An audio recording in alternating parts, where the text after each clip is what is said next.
Show on 1010XL 92.5 FM. Welcome into the Frangie Show. Frank is headed to London to get ready to call Jaguars Rams at Wembley Stadium, but Hacker kind enough to join us. Man, it's great to see you. How you doing? Hayes, I'm good, man. It's a busy time of year, obviously, with the Jaguars and the Rams and all the Billy Napier, and there should be Mike Norvell rumors as well if this keeps up in Tallahassee. So there's a lot to get into. A lot to get into, and we will get to all of it. To set the scene for you, Mark Long is going to join us in our next segment. Mark covers the Gators and Jaguars for the Associated Press. You guys know Mark and his fantastic work. So he's going to join us to give us his thoughts on where the Billy Napier era is headed and if Florida could make a move this weekend, win or lose. Going to be really interesting to hear from Mark. We'll also get a couple of thoughts from Mark on the Jaguars and the Liam Cohen era that is underway. So that'll be a lot of fun. That's in our next segment. But Hacker, you nailed it. We're going to talk a ton of Gators, Mississippi State, the consequences for Billy Napier. We will get it to FSU Stanford, a very unique trip out west, very late at night. What are the ramifications in that game, win or lose?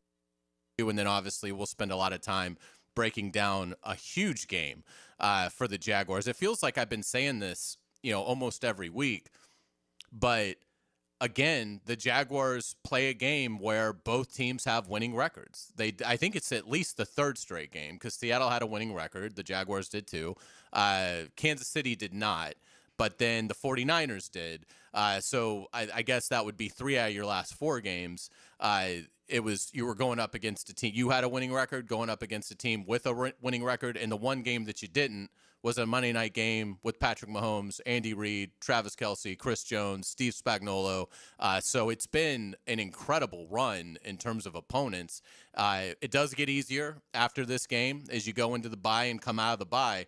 But what are some early thoughts that you have just about the progress Liam Cohen has made in the direction so far through 6 games? And obviously, I know you talk a lot about this on Hacker After Dark, but give us a sense of your satisfaction or your satisfaction level with Liam Cohen's job so far that he's done. When you and I were standing out there in training camp in July and August, I remember telling anybody that would listen, I want 3 and 4 at the bye week. If you get to 3 and 4 at the bye week, I would be happy based on what you just said. The first 7 games, a majority of which were brutal. It is clearly the hardest portion of the Jaguars' schedule. So they've already surpassed my expectations. They're obviously at 4 already.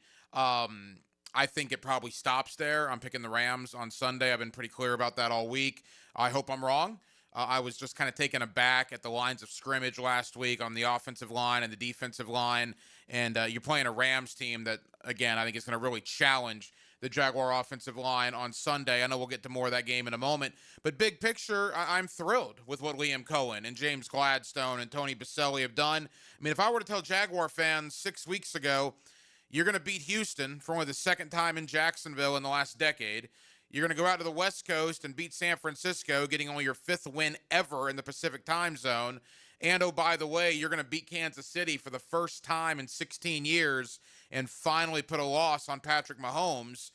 I think Jaguar fans would have said, where's the confetti? So it has already been a very successful first part of the year, no matter what happens in London. I will say if you lose in London, like I expect them to, I do think that raises a lot of questions going into the bye at 4 and 3 because you have a couple of road games coming out of the bye. But even with a loss, it would be hard to say that 4 and 3 or certainly 5 and 2 with a win has not been a success for the first 7 weeks. I agree. I think the Rams win on Sunday as well. Part of that is I just don't think you often see the apprentice beat the master in sports. It's kind of like Doug Peterson, Andy Reid. Yeah, you just don't see it a lot. Now, I get it.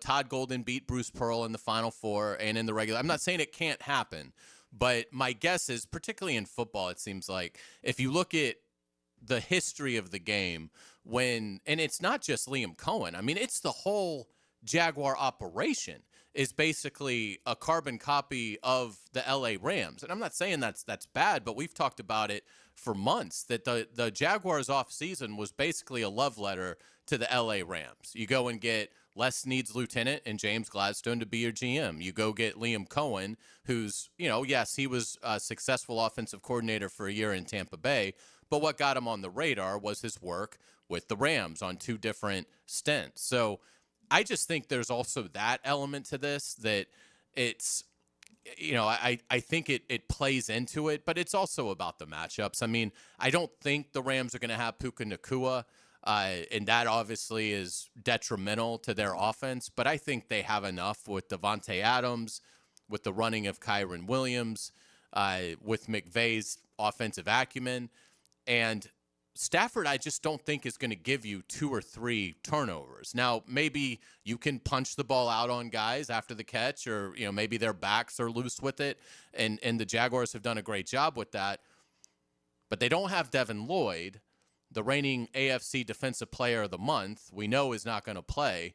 I think that makes a big difference for the Jaguars, because defensively, it's almost like if they don't get the takeaways, they're not really exceptional in anything else. I think it's going to play a big difference not having Devin Lloyd out there. But with that being said, I'm old enough to remember where everybody thought Ventrell Miller was going to be the starting linebacker as late August, right? And then Devin Lloyd won the job and then played out of his mind in the first 6 weeks of the year. I'm okay with Ventrell Miller going in there. Is he Devin Lloyd? Well, no. I mean, who is right now in the NFL outside of maybe Fred Warner when he's healthy? Those two have probably been the best linebackers. But I do like Ventrell Miller coming off the bench to be able to fill into for Devin Lloyd's spot. My thing with Nacua is this. Yeah, that's a big loss for L.A. But we sat here last week, or I know at least I did, and what did we talk about? Well, Seattle's without 3 defensive starters, 3 guys in the secondary, 3 of their top 5. The Jaguars will take advantage of that. No. That obviously did not happen. I mean, he's still got Devontae Adams. It appears Tutu Atwell is going to play for the Rams. Tutu Atwell had that 88-yard game-winning touchdown against Indianapolis earlier in the year. By the way, the Jaguars owe a debt of gratitude already to the Rams. The Rams have put losses on the Texans, the Colts, and the Titans. They're looking for the clean sweep against the AFC South coming up on Sunday morning over in Wembley Stadium in London, England. The one thing that gives me a little bit of pause, though, about picking the Rams, I don't like their approach this week. They were at Camden Yards in Baltimore, which was weird, practicing in the Orioles, ballpark, because they played the Ravens on Sunday. I think they're flying over there either tonight or in the morning. Pretty quick turnaround to go to London, only spend 2 nights there and then play the game, where Jacksonville's been there all week. But I agree with you, Sean McVay, Liam Cohen. You look, McVay beat Zach Taylor in the Super Bowl. That's another one of his pupils that he got one over on. So I just think it's a tough putt for Jacksonville. But if they do find a way to win the game, 5-2, and all of a sudden you almost forget entirely about that Seattle matchup. Without a doubt. I mean, it's a gigantic step forward towards the tournament and a division title if the Jaguars can beat the Rams on Sunday at Wembley. Mark Long's going to join us in about 5 minutes as we get into the Napier thing. But give us a thought on, do you like the idea of, if Florida wins Saturday against Mississippi State, that Billy Napier could still get fired this weekend? I do not, but I've heard that from enough people now where I'm starting to believe it. Now, there is some precedent for it. It has happened. I think Orgeron, it happened to him at LSU, I want to say. Jimbo at A&M. Yeah, I believe it happened there. So it has happened. But that would not be a great look. Although this entire week has been a horrific look for Florida football in that program. All the rumors that are out there, all the stories that have come out. And, hey, kudos to our guy Matt Hayes. That was a terrific piece in the USA Today that absolutely blew up all over the place yesterday with his sources, and give Matt credit for that. But stuff leaking out of that program and it just being talked about so much now, the game is a complete and total afterthought.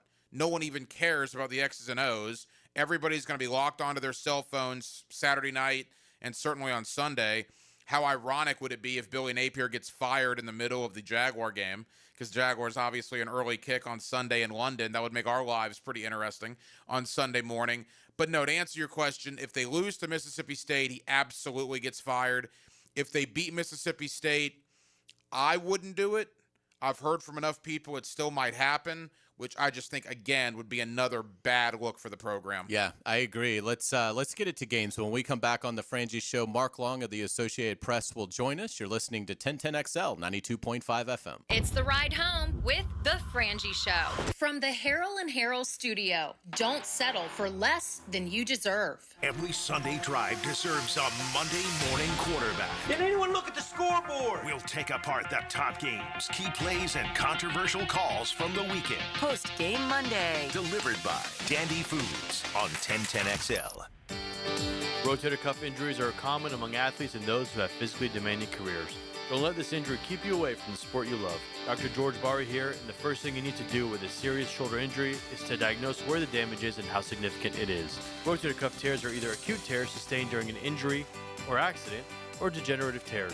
If you're interested in learning more about rotator cuff repair and how our expert team of orthopedic surgeons can help you, call Barry Orthopedics today or visit barryorthopedics.com. You don't need to bet everything on a Hail Mary. Just find a ride in your budget. Because Southside Kia is now Kia on Atlantic. New name, new location, same great deals. And we have the perfect place during the Kia Fall Savings event, like a new Kia payment free for a full 90 days. Or take advantage of financing rates as low as 0%. It's always a touchdown when you shop the best deals in town. Kia on Atlantic, your coastal Kia connection. For complete details, call 904-250-0587. It's hurricane season. Find out what you need to know about the Canes on the Performance Painting Hurricane Report. I'm JJ LaSelva, and I'll keep you close to Coral Gables. Proudly protected by Performance Painting. Prepare, protect, preserve on 1010XL. Want a fresh and flavorful tailgate this season?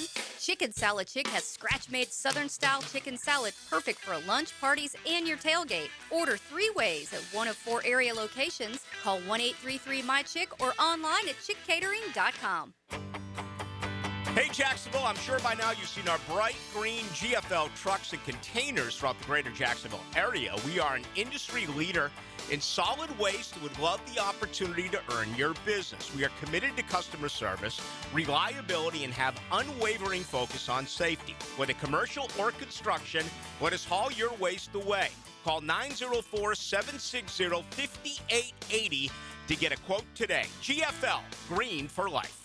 Julington Creek Pest Control has been serving our community since 1984. Our turf management program is an all-out blitz, granular fertilization, weed and insect control, keeping your lawn championship green all year. Quarterly pest control stops bugs before they ever cross your goal line. Family owned, locally operated, expert technicians, top quality products, no gimmicks, just winning results. Julington Creek Pest Control, our family serving yours since 1984. I'm Stacy, and I want to tell you about my fogged up window fiasco at my house. I called up Mac at Baker Glass, and he told me all I needed was a glass replacement. The process was so easy. All within a few days, they came out, measured, called me with an estimate, cut my glass, and came out to install the new ones. Now my view outside is fog-free thanks to Mac and his crew at Baker Glass. And my neighbors think I got some fancy new windows. I'm Mac with Baker Glass. No one treats you better. Are you struggling with hair loss? At IHRS, we understand because we've been there too. We're dedicated to finding the best solution tailored just for you. My hair looks great. It was thinning, and IHRS restored my hair. It's now fuller, it's thicker, voluminous. It's made me feel great. With the latest technology and FDA-approved laser therapy, PRP, and non-surgical hair addition, we offer guaranteed solutions for men and women. With over 35 years of experience, IHRS found a hair restoration for us, and we can find one for you. For me. For me. And me too. Visit hairforme.com or call 904-777-IHRS. Get a free microscopic analysis and get to the root of your problem. This $395 analysis is yours for free. Call 904-777-4477 now. Jacksonville, Hickens calling it. Checkmate Coating, my MVP. Tough, slick floors that dominate any space. Checkmate Coatings, your floor's missing piece. 1010XL, presented by Farah and Farah, exclusive injury law firm of the Jacksonville Jaguars. Focused, fueled, fearless, Farah. Now, another great guest on the Checkmate Coatings phone line. Hello. Your floor's missing piece. Welcome back to the Frangie Show. Frank on his way to London to call Jaguars Rams, but Hacker is here. I am Hayes Carline with JJ LaSelva, and we are pleased to be joined with our good friend Mark Long. Mark does an outstanding job covering the Gators and Jaguars for the Associated Press. Mark, how you doing? Hey, good, Hayes. How are you? We're doing great. We certainly appreciate your time. What a wild week in Gainesville. Just give us your thoughts on where the Billy Napier era stands going into Saturday's game, and do you believe that he could be fired even if the Gators beat Mississippi State Saturday night?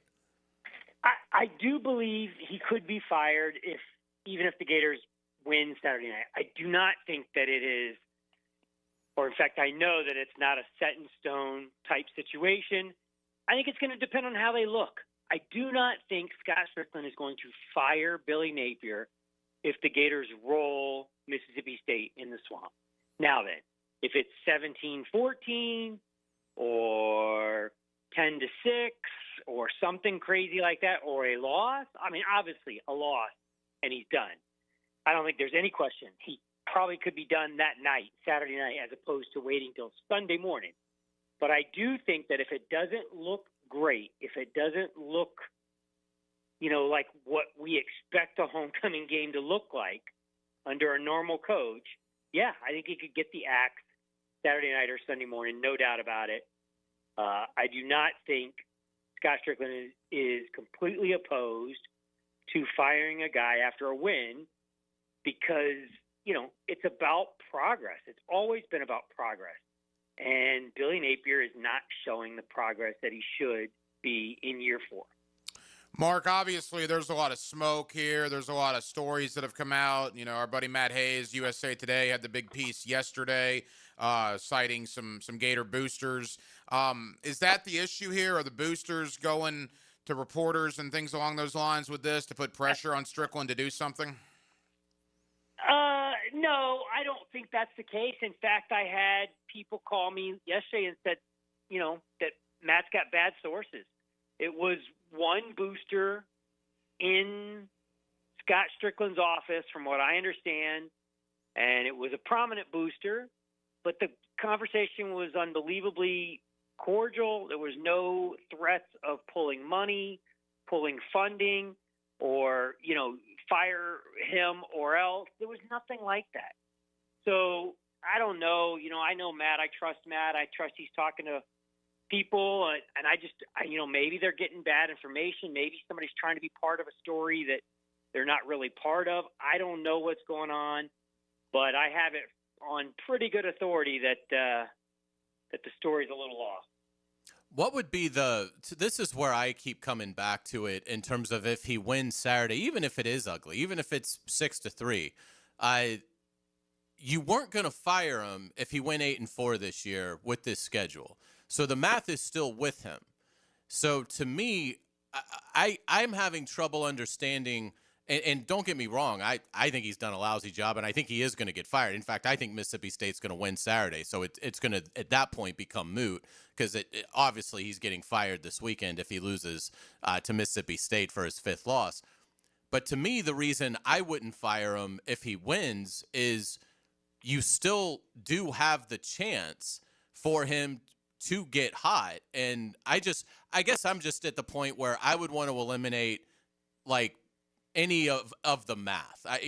Once the math is against him, make the move. And to me, I don't need an interim having 2 weeks to get them ready. The season is ruined regardless as soon as they, take the 5th loss. But if they win Saturday and are still at 4, then if I'm Scott Strickland, I would want to see him take the 5th loss before making that move. Is there any of that in your opinion in play with this? I do think you got to worry, and I don't know that Scott's there yet, but how do you not worry about what happens if this team gets hot? What if this team somehow figures it out and you got these 2 fantastic receivers, DJ Lagway's back to what we thought he was last season, and all of a sudden they get hot and they beat Georgia in Jacksonville, they go win at Kentucky, somehow win at Ole Miss, and then you're playing Tennessee and Florida State both at home, and all those teams look susceptible. Georgia looks susceptible. Ole Miss, Tennessee for sure. What if all of a sudden things come together, stars align? Then what? I think you've made the decision that Billy Napier's not your head coach. Now then, should you have fired him after Mississippi State? I mean, after Texas A&M, maybe. But again, that's a top 5 team on the road. You were an underdog. At LSU, you were an underdog. At Miami, you're an underdog. You win at Texas, or you beat Texas in the Swamp. So I don't know where you would have looked good firing, but I think you can. If you look at this thing from 30,000 feet, you got to look at it and go, this is not the progress we expected in year 4. He has to go. He's not the guy. I've seen enough. Everybody's seen enough. So now then, at where's the exit? What is the exit strategy? And Matt nailed that part of it. Is that he's getting fired. Whether it happens this weekend or next weekend or the weekend, everybody believes it's going to get fired. But I think you have to put that in your head. And Hacker, what if the worst possible case scenario, which would be the best possible case scenario for Billy Napier, if he finds a way to win out, and then what? Then you're stuck with Billy Napier going into 20, and you're right back in the same spot in 2026. The first loss of the season, everybody's going to be, what are we doing with this guy? It's should have fired him last year. Should have fired him in 2024. You had opportunities. So I think we're at that point where it's like, they've messed up by keeping him this long, and now you start looking at it, and everything changed this weekend. Let's not pretend like, Georgia didn't look, Georgia looks susceptible. Ole Miss all of a sudden looks susceptible. So now you start to wonder, whoa, these games are all those games that you didn't think you had a shot all of a sudden look like, maybe they have a shot. So there's some of that I think in play. Mark Long of the Associated Press with us here on 1010XL and 92.5 FM in Jacksonville. Mark, we know the numbers, right? 44 games coached at Florida. Napier's 21-23. He's 11-16 against SEC competition. And maybe the most disturbing number for me, 36 games against Power 4 opponents. They've lost 22 of those 36. It's a simple question, probably a complex answer. Maybe it isn't. You tell me. Why did it go wrong for Billy Napier in Florida? Why did it not work? Well, first and foremost, the guy is stubborn. He is way too stubborn in terms of holding on to that play sheet. They've asked him to give it up. He has urged him to give it up. He's told people he was going to give it up, and then he's never given it up. So that's part of it. And even last week, there's a lot of conversation about who did the script. You hear whispers coming out of the building that Napier let a couple other guys do the script, and all of a sudden they played well on the script against at Texas A&M. They played well on the script against Texas. And then Billy takes over after the scripted plays, and it just all goes to hell. And it's like Texas, it was like they tried to let Texas back in the game because Billy's, being completely predictable on third down. He's running his 4-minute offense with 12 minutes to play in the fourth quarter. So it becomes very predictable. And the same thing in A&M. It's like they score on 2 of the first 3 drives. A lot of that's scripted. And then all of a sudden, you're calling these crazy third down swing passes or wide receiver screens, and it's just like, what's going on here? And I think there are people on staff, people in the building who are saying the same thing. So that's where it all starts to me, is Billy Napier was in over his head a little bit. The goalposts were changing, right? Then he takes over the job, and it's NIL, and it's revenue sharing. It's all those things, transfer portal. But I think more than anything, it's going to be this guy's inability to run an offense with any kind of creativity or consistency. And when you're an offensive coach and you're the play caller and it starts going south, I mean, it's a real easy – and the offense is to blame. That is absolutely – the offense is to blame for this season. There's only one person who's accountable, and it's the head guy / play caller. When he gets fired, do you anticipate him finishing out the season, or do you think they'll pivot to an interim? And if so, who are a couple guys that you think they might select? Yeah, the funny thing is I have thought for months that they would go, when Billy got fired, that they would go the same route as Zook and Muschamp and keep him in place and let him finish out the season. He's got the demeanor. He's got the attitude. That's who he is. He'd probably want to finish the job, but I do not believe that's going to be the case anymore. I think they fire Billy and they name an interim. And that's why I do think that the bye week is in play, because they are going to name an interim. Who that is anybody's guess. I think they should get crazy and put Steve Spurrier Jr. or Steve Spurrier Sr. Make them the interim. Why not? It'd be so fantastic. Give the fans something, right? You've subjected them to the Billy Napier error, ERROR, for 4 years. So now give them something for the final 4 or 5 games. Put Steve Spurrier out there. I don't care if he needs a walker and needs help on the sidelines. I'll give him a golf cart and just let him have some fun. Let the fans have some fun. Turn the offense over to Russ Callaway. Leave Ron Roberts up in the booth and let him call the defense, and just let Steve Spurrier be the mouthpiece for this organization, for this program, and just harken back to the good old days for a minute, just for a minute, and give everybody something. I don't think that's what they're going to do. I think Scott Strickland, my guess is he'll keep it in-house. My guess is he'll probably have Ron Roberts as the interim. He's the only guy on the staff with head coaching experience, though it was at the FCS level. But Ron's called defenses before. I think he did it at Baylor, called the defense from field level. So you just move him down there, let him call it from field level, and move on. I mean, Jaluk would have been an obvious option as the associate head coach. But again, this guy got suspended 3 games for slapping an LSU player, so I don't think he's in play. Billy Gonzalez, Mike Peterson. Mike Pete would be an interesting, here we go, a Gator great. That would be an interesting guy to put in there as the interim, but you're setting him up for failure, right?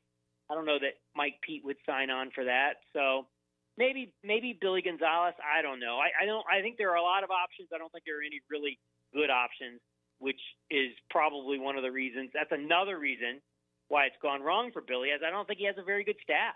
Never has. Final moments, Mark Long of the Associated Press. Mark, I know we want to throw some Jaguar stuff at you, but quickly, when Billy Napier is fired, and that's the sad reality, we're talking about who the next head coach is going to be rather than any X's and O's of the Florida-Mississippi State game. The game is a complete afterthought on Saturday, unfortunately. I've heard from a couple of people that Lane Kiffin, obviously the fan favorite among the Gator Nation, might not be a Scott Strickland favorite. Who do you think would be in the order that Strickland would want to contact, or will it be more of a booster decision than a Scott Strickland decision? Take boosters out. It is never going to be a booster-run operation. That is not what they want at the University of Florida. That is not what Scott Strickland wants. That is not what anybody in the department wants. That is not what the Board of Trustees want. So I would look toward the Board of Trustees. I believe that Scott Strickland will make this decision, the next head coach, in conjunction with the Board of Trustees. And I'm not talking about Maury Husseini. I'm talking about Fred Ridley, a couple other guys in the mix there. These are big-time people who've overseen this and watched it from afar for years now, and I think they'll be highly involved. And I think Lane Kiffin, because of that, will be in the mix. I don't see any reason why they shouldn't also go see if Cignetti at Indiana, go see if Drinkwitz at Missouri, potentially Marcus Freeman at Notre Dame. I would say those 4, to me, I would put them in a whole nother category of these are the guys who we're going to look at first and foremost.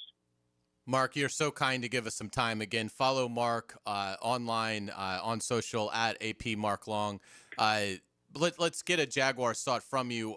What's been your thought so far about Liam Cohen 6 games in, and what kind of chance do you give them Sunday against the Rams? Oh, I mean, I love Liam Cohen. I think he's got an energy and an enthusiasm that's been missing, on that sideline for a long time. You go back. I think you got to go back to Jack Del Rio to find a guy who had that kind of edge. Certainly, Malarkey didn't have it. Certainly, Gus didn't have it. Certainly, Marone didn't have it. Urban didn't have it. Peterson may have had it at one point, but he lost it in his last year and a half there in Jacksonville.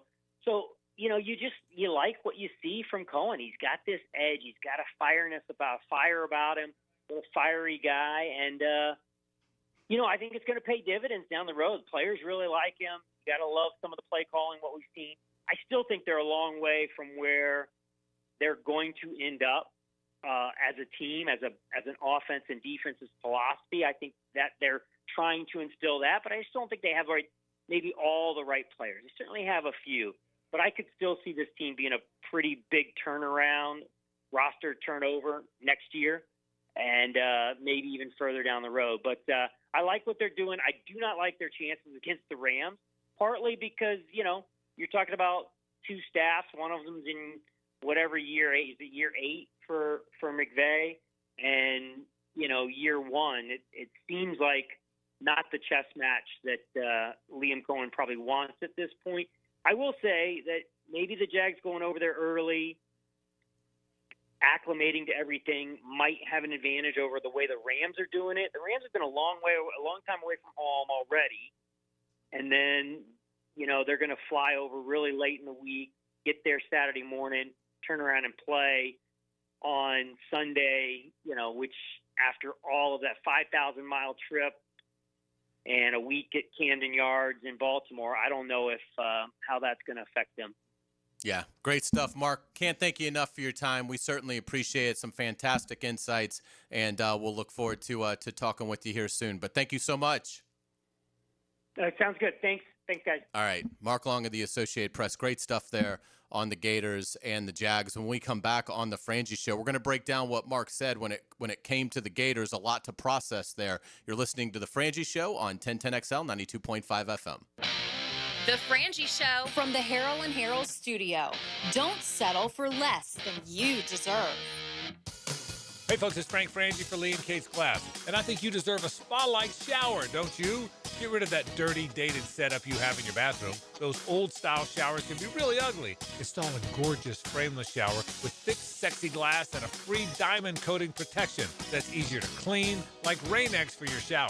Your bathroom will feel like a luxury spa every morning and night. You deserve it. Visit my friends at leeandkatesglass.com. You're gonna see a big difference.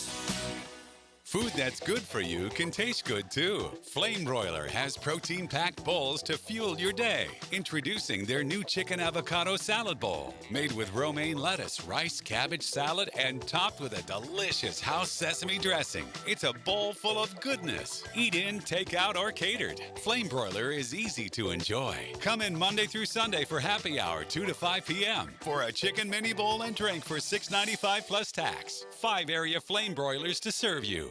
Are you 18 years or older, just got married, just got divorced, or have children? Listen up. Have you done your last will and estate planning? You have questions? Call Matt Hinson with the Hinson Law Firm. Reach him at 527-1700. Office is Jacksonville, Florida. And don't let the state decide your fate. Guys, are you struggling with obesity and being overweight? Living with high blood pressure, high cholesterol, sleep apnea, or heart disease? Encore Research is enrolling men 18 and older in a new paid clinical study. You'll receive study-related care at no cost and may get compensation for time and travel. No insurance required. Take an active step for your health and help advance medical science. See if you qualify at EncoreDocs.com or call 904-732-6669. Jacksonville is football season, and Duck Duck Rooter is proud to be on your home team. As a proud partner of the Jacksonville Jaguars, we tackle plumbing, septic, and air conditioning problems with championship-level service. Call 904-862-6769 or visit DuckDuckRooter.com. Strap in, Duval.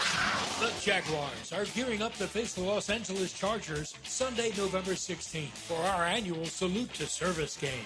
Join us as we honor and celebrate the brave men and women of our military all game long.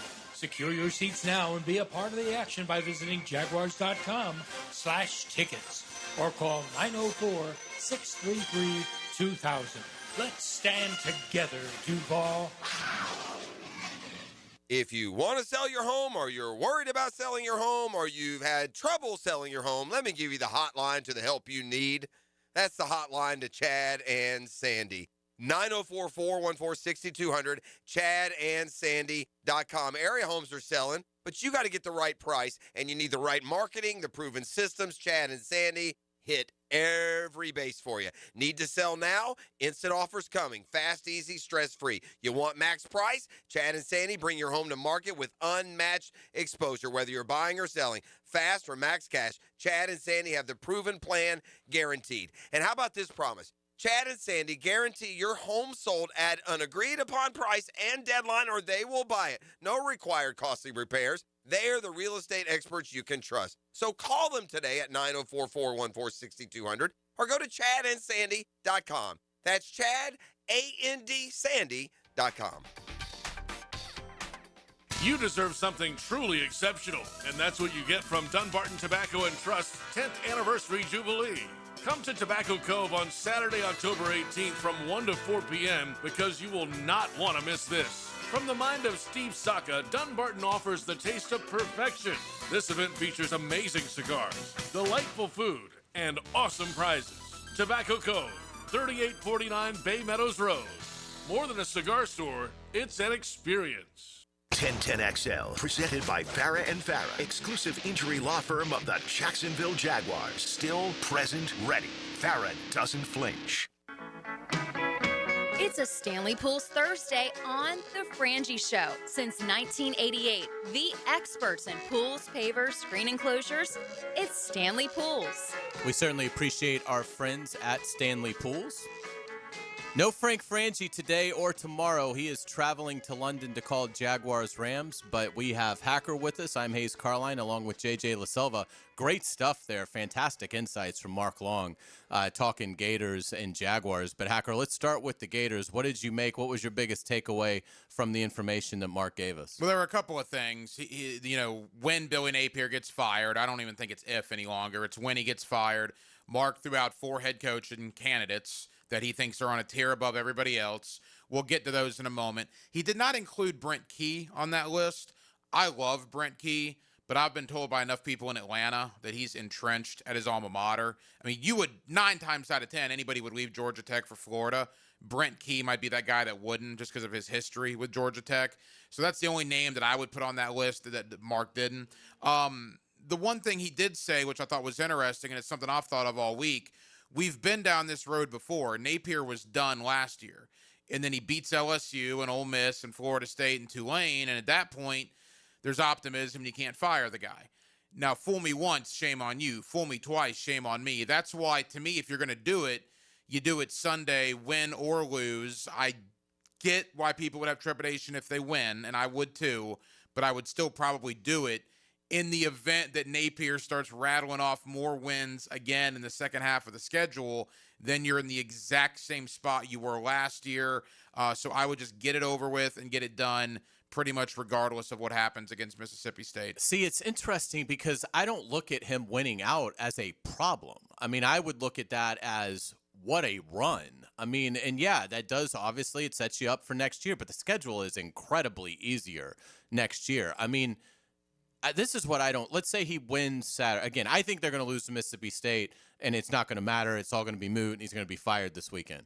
But to me, if you're Florida, if he ends up beating Mississippi State, Georgia and Jacksonville, at Kentucky, at Ole Miss, home against Tennessee, and home against Florida State, why would you fire him? I mean, I get that.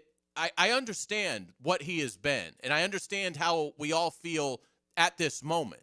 But how would you feel 7 weeks from now if you've won 6 straight games and you've beaten, without question, your 3 biggest rivals in Georgia, Florida State, and Tennessee? Yeah. I just don't see at 8-4 how you could fight, no matter how bad the first half of the season went. I don't know how you could look at that, because you have to think if they were to win out, okay, obviously Lagway's playing well. Your receivers are playing well. Offensively, they've probably figured something out. defensively, they've now had what would have to be a full year of pretty strong play considering the schedule. So I don't look at it as a I mean, I don't think he has any chance of winning out. I mean, so when I say this, I don't think there's any chance it happens. I mean, I think he's more likely to go 1-5 than he would be to go 6-0. But if he did it, how could you possibly fire him? So to me, it's like, I just would want, I understand it. To me, it's like, we're very close to being beyond reasonable doubt. And I understand for some people we're beyond reasonable doubt. But to me, until he loses the 5th game, he should still be in play to coach next year. Now, I don't think he is, like I said, I don't think they're just going to lose 5. I think they're going to lose 7 or 8 of these games. But to me, until you see the 5th loss, you can't fire him. And you certainly can't look at a run that includes beating Georgia, Florida State, and Tennessee, and at Ole Miss as a problem.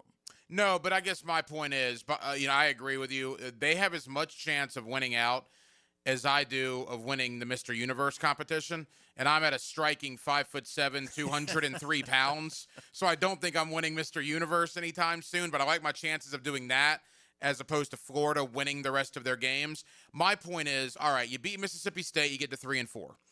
Then you lose to Georgia. You beat Kentucky. If you lose to Georgia, you fire him Sunday. That's his 5th loss, and you fire him after the Georgia game. So you're firing 5 losses regardless. Yes. I guess my point is, if he beats Mississippi State, he beats Kentucky, maybe they steal one against Tennessee, and he beats Florida State, and you get to 7-5 or 6-6, and then with Penn State open, with Virginia Tech open. Auburn may come open. Arkansas is already open. You say, well, Arkansas and Florida. In the land of NIL, with Walmart and Tyson Chicken money and all the money out there at Arkansas, Virginia Tech's got money. Penn State obviously has a ton of money. If you want Lane Kiffin or if you want Marcus Freeman, you already have competition. If Auburn comes open, you're going to have real competition inside your own conference. To me, if you're going to cut ties with him anyway, better to do it now, unless you think he can rattle off 6 wins in a row, which I don't even think he can do at this moment. I agree, but until you definitively have the 5th loss, in my opinion, you shouldn't fire him. Now, again, I think the 5th loss. Do you think they're going to beat Mississippi State? They're a 10-point favorite, which I'm shocked by. It's ridiculous. I would think that's easy money if you're so inclined. I think Florida wins the game. I would absolutely take Mississippi State in the points. The issue is, how will the 18, 19, and 20-year-old kids on the team come out when everybody is talking about their coach being fired literally on Sunday or even Saturday night after the game? That's a lot to put on guys that already have a lot of issues with injuries and poor play on the field. So I'll be very interested to see how they respond on Saturday. Absolutely. Let's stay on college football when we come back on the Frangie Show, but I also want to get your thoughts on the Florida State program and what's going on with Mike Norvell. You're listening to the Frangie Show on 1010XL, 92.5 FM. The Frangie Show from the Harrell and Harrell studio. Don't settle for less than you deserve. This is The Swamp. Keeps out to the fake, running right, blows in the end zone. It's the other Bulldogs from Starkville. Touchdown Gators! Florida, Mississippi State. Saturday at 4 on Jacksonville's home of Florida Gators football. 1010 XL. Joe C for Hard Rock Bet. Hail Marys, QB draws, corner fades, it doesn't matter. When you bet on touchdowns with Hard Rock Bet, every game day can turn into a big payday. Pick your favorite player to find the end zone in Week 6 now. Last week, one bettor turned a $20 3-leg first touchdown scorer parlay into a massive $12,000 win. Are you next? Download the Hard Rock Bet app now. Offered by the Seminole Tribe of Florida. Must be 21 plus and physically present in Florida to wager. Terms and conditions apply. Concerned about gambling? Call 1-888-ADMIT-IT. Hey, First Coast, it's your boy Leon Searcy, your lemon pepper guy. Back and better than ever for Wingstop. You know I can't resist those crispy, flavorful wings that make your taste buds dance. Wingstop just opened a hot new spot on Jeremiah Street in Middleborough. There's 17 locations now serving up the most mouth-watering wings in town. And my all-time favorite, lemon pepper. Try their new quick and easy ordering on the app and swing by today for fresh, hot wings made for you. Only at Wingstop.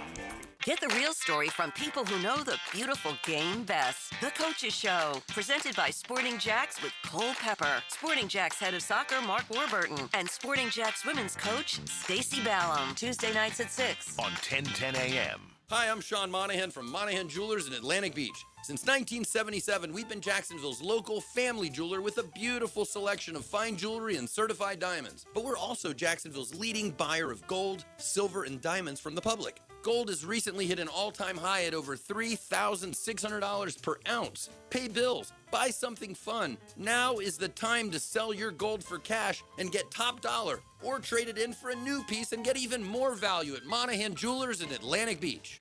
You waited forever for your new fence. Then strangers show up. Subcontractors rushing the job. Sent by the company you trusted. Frustrating, right? Superior Fence and Rail promises better. Their professionally trained builders deliver quality you can trust. No subcontractors, no shortcuts. Just the superior craftsmanship your home deserves. When you're on the fence, about a fence, superiorfenceandrail.com. La playa is Spanish for the beach. If you can't remember that, the word Corona also works. Corona, La Playa awaits. There are three certainties in life: death, taxes, and if you stay in your home long enough, a new roof. Pick it here for our friends at Lockhart Roofing. Nobody better in Jacksonville. How do I know? They are a local certified Master Elite contractor, and that means they have a GAF Master Elite warranty. That's the best in the roofing industry. In this day and age, don't settle for cheaper discount roofers. Lockhart Roofing has been here for decades. They aren't going anywhere. Call my friends at Lockhart Roofing, 994-3851. That's 994-3851. Lockhart Roofing, Jacksonville's best for Jacksonville people. When storms start to crop up in the Atlantic or Gulf this time of year, having a solid plan to handle anything that sweeps through the First Coast is very important. That's where American Electrical comes in. Ensure your home's safety and comfort with an American Electrical home generator. As the area's leading home generator dealer and installer, American Electrical can offer you easy installation, simple maintenance, and peace of mind. Schedule an assessment by simply calling the team at American Electrical. They'll walk you through the best generator for your home or business. Log on, american-electrical.com. Our slogan, Know Before You Blow, applies to more than just DUI cases. Hi, I'm attorney Lee Lockett of Lockett Law. Battery charges can result in jail time and criminal convictions too, so know before you blow a gasket and hit a loved one or a stranger. Drug crimes like possession of marijuana and cocaine will land you in cuffs too, so know before you blow. In a boating under the influence case, you also have the option to blow or not to blow. So know your options. Know before you blow. Go to knowbeforeyouBlow.com now. Offices Jacksonville. Keeping kids active is a full-time job for parents, so let I-9 Sports help. They've got winter and spring registration open right now for kids all over the First Coast to enjoy their favorite sports. Log on to i9sports.com and don't miss out on the upcoming seasons. Enter 1010 in the promo code. 1010XL, presented by Farah and Farah, exclusive injury law firm of the Jacksonville Jaguars. When it's game time, Farah doesn't flinch. It's a Stanley Pools Thursday on The Frangie Show. Since 1988, the experts in pools, pavers, screen enclosures, it's Stanley Pools. Welcome back to The Frangie Show. Hayes Carline here with Hacker and JJ LaSelva. Frank on his way to cover the Jags-Rams game over in London. So let's get to it. I want to touch on FSU Stanford here as well and what's going on with the Noles, but let's rank them. Let's assume Billy Napier is fired. Who would you want to be the Florida coach? Give me your unofficial hot board. Now, Mark Long gave us 4 names that he thinks are above everybody else, and I would tend to agree with him. The names were Eli Drinkowitz, Kurt Signetti, Marcus Freeman, Lane Kiffin. I would believe it's one of those 4. If you give me those 4 and I give you the field, I would feel very confident about those 4. My ranking, I think, is a little different from yours. It might be a little different from others. In that situation, I would take Marcus Freeman, number 1. I'm just very high on Marcus Freeman. For Florida to hire the sitting Notre Dame coach, right? That's hard to argue. And that's the question, is would he leave Notre Dame for Florida? Now, Brian Kelly left Notre Dame for LSU, but Brian Kelly's much older in life, wanted to coach in the SEC. I mean, Marcus Freeman's 39 years old. So I would take Freeman 1. I would put Lane 2. I mean, obviously, I would put Lane 2. I would put Signetti 3, and the big issue there is his age at 64. And then Drinkowitz, I just think he's quirky. I mean, he's got some Dan Mullen tendencies to him, and I just don't know how that would fit in with a Gator crowd and a fan base, particularly that's tired of the nonsense of losing and having issues like Jim McElwain and the Shark and Dan Mullen and Darth Vader and all this stuff, how Drinkowitz would fit into this fan base in this area. So if I'm ranking him, I go Freeman 1, Kiffin 2, Signetti 3, and Drinkowitz a distant 4. Interesting. For me, it's Kiffin, sizable gap, and then Freeman, Drinkowitz, Signetti. Why Kiffin over Freeman? I just think he's everything Florida needs. He's an offensive mind. He's been a head coach at several different places, including the NFL. So he's had to relaunch a program many times before as the head coach. He's been a head coach in the state of Florida at FAU, so he does have some idea of the high schools and what goes into high school recruiting in this state. But obviously the biggest thing is what he's done at Ole Miss. I mean, in 6 years, they routinely go to major bowl games. The offense has been spectacular. He lost his quarterback earlier this year, hasn't dropped off. In fact, the backup is in the Heisman conversation, is sort of a outlier, but has been mentioned. So I just think everything that Florida needs somebody who knows the SEC, is still relatively young, which Kiffin is an offensive mind, which Kiffin is, and I just think is familiar with coaching in the state of Florida. So to me, there isn't anything that Lane Kiffin doesn't bring to the table for Florida. And yeah, I do love the attitude that he would bring. I think on day one, the Florida program immediately has more of a confidence to it with Lane Kiffin running the show. I don't have many issues with Kiffin. I would be totally fine with that. I would say that he likes to live in the portal at Ole Miss. You got a lot of guys from the portal. If you look at their roster, the amount of talent, and again, everybody lives in the portal. I get that. But there's not a lot of high school talent that Ole Miss brings up that continues to progress year after year and ultimately, thrives. Most of their damage is done in the portal. Now, if he can do that at Florida, that's fine. But we saw Mike Norvell. You live by the portal, you die by the portal, and Norvell has died by the portal the last couple of years. So I do think if you're Kiffin, if you were to become the Florida coach, I'd want to see how he does in recruiting and not just simply out of the transfer portal. You bring up Mike Norvell. What do you make of what's going on with FSU, and where do you think this Knowles program is headed? I think it's a disaster. I mean, there is no way on this planet that Florida State University should lose 10 out of 11 ACC games. And that's what they've done right now. They're 1-10 in their last 11 ACC games. They're 5-13 overall. I heard an amazing stat. I'll give warchant.com credit for this. I don't know if you heard Ira Schofel and Corey Clark on their post-game show that they do, which is hysterical, by the way, because they're pretty upset at the way things are going in Tallahassee. In the 45 years since 1981, Florida State football has had 10 3-game or longer losing streaks. 1981, we're talking 45 years. Yep. Florida State's had 10 3 games or longer losing streaks. It's that high. How many is Norvell responsible for? I think I saw this. Is it 6? 6. That's incredible. 6 out of the 10 in the 45 years of Florida State football dating back to 1981. That in and of itself is a fireable offense. Now, I understand they have to find $58 million, which is easier said than done. And, oh, by the way, then you have to pay the new coach and the new staff. So financially speaking, I don't know if it's even plausible to do it. But just the fact that he's 1-10 in his last 11 ACC games, to me, is ridiculous, and it should not be tolerated. Yeah, great points. The stat I love, JJ and I were talking about this one, is that Mike Norvell didn't win an ACC game in his age 43 right. years. He's 44. Then he just turned 44. Yeah. Okay, so and as he was a 43-year-old football coach at FSU, did not win a league game. No. That entire year of being 43. That is hard to do. Very hard to do. When we come back on the Frangie Show, we're going to shift back to the Jaguars and take a look at Jaguars defensively.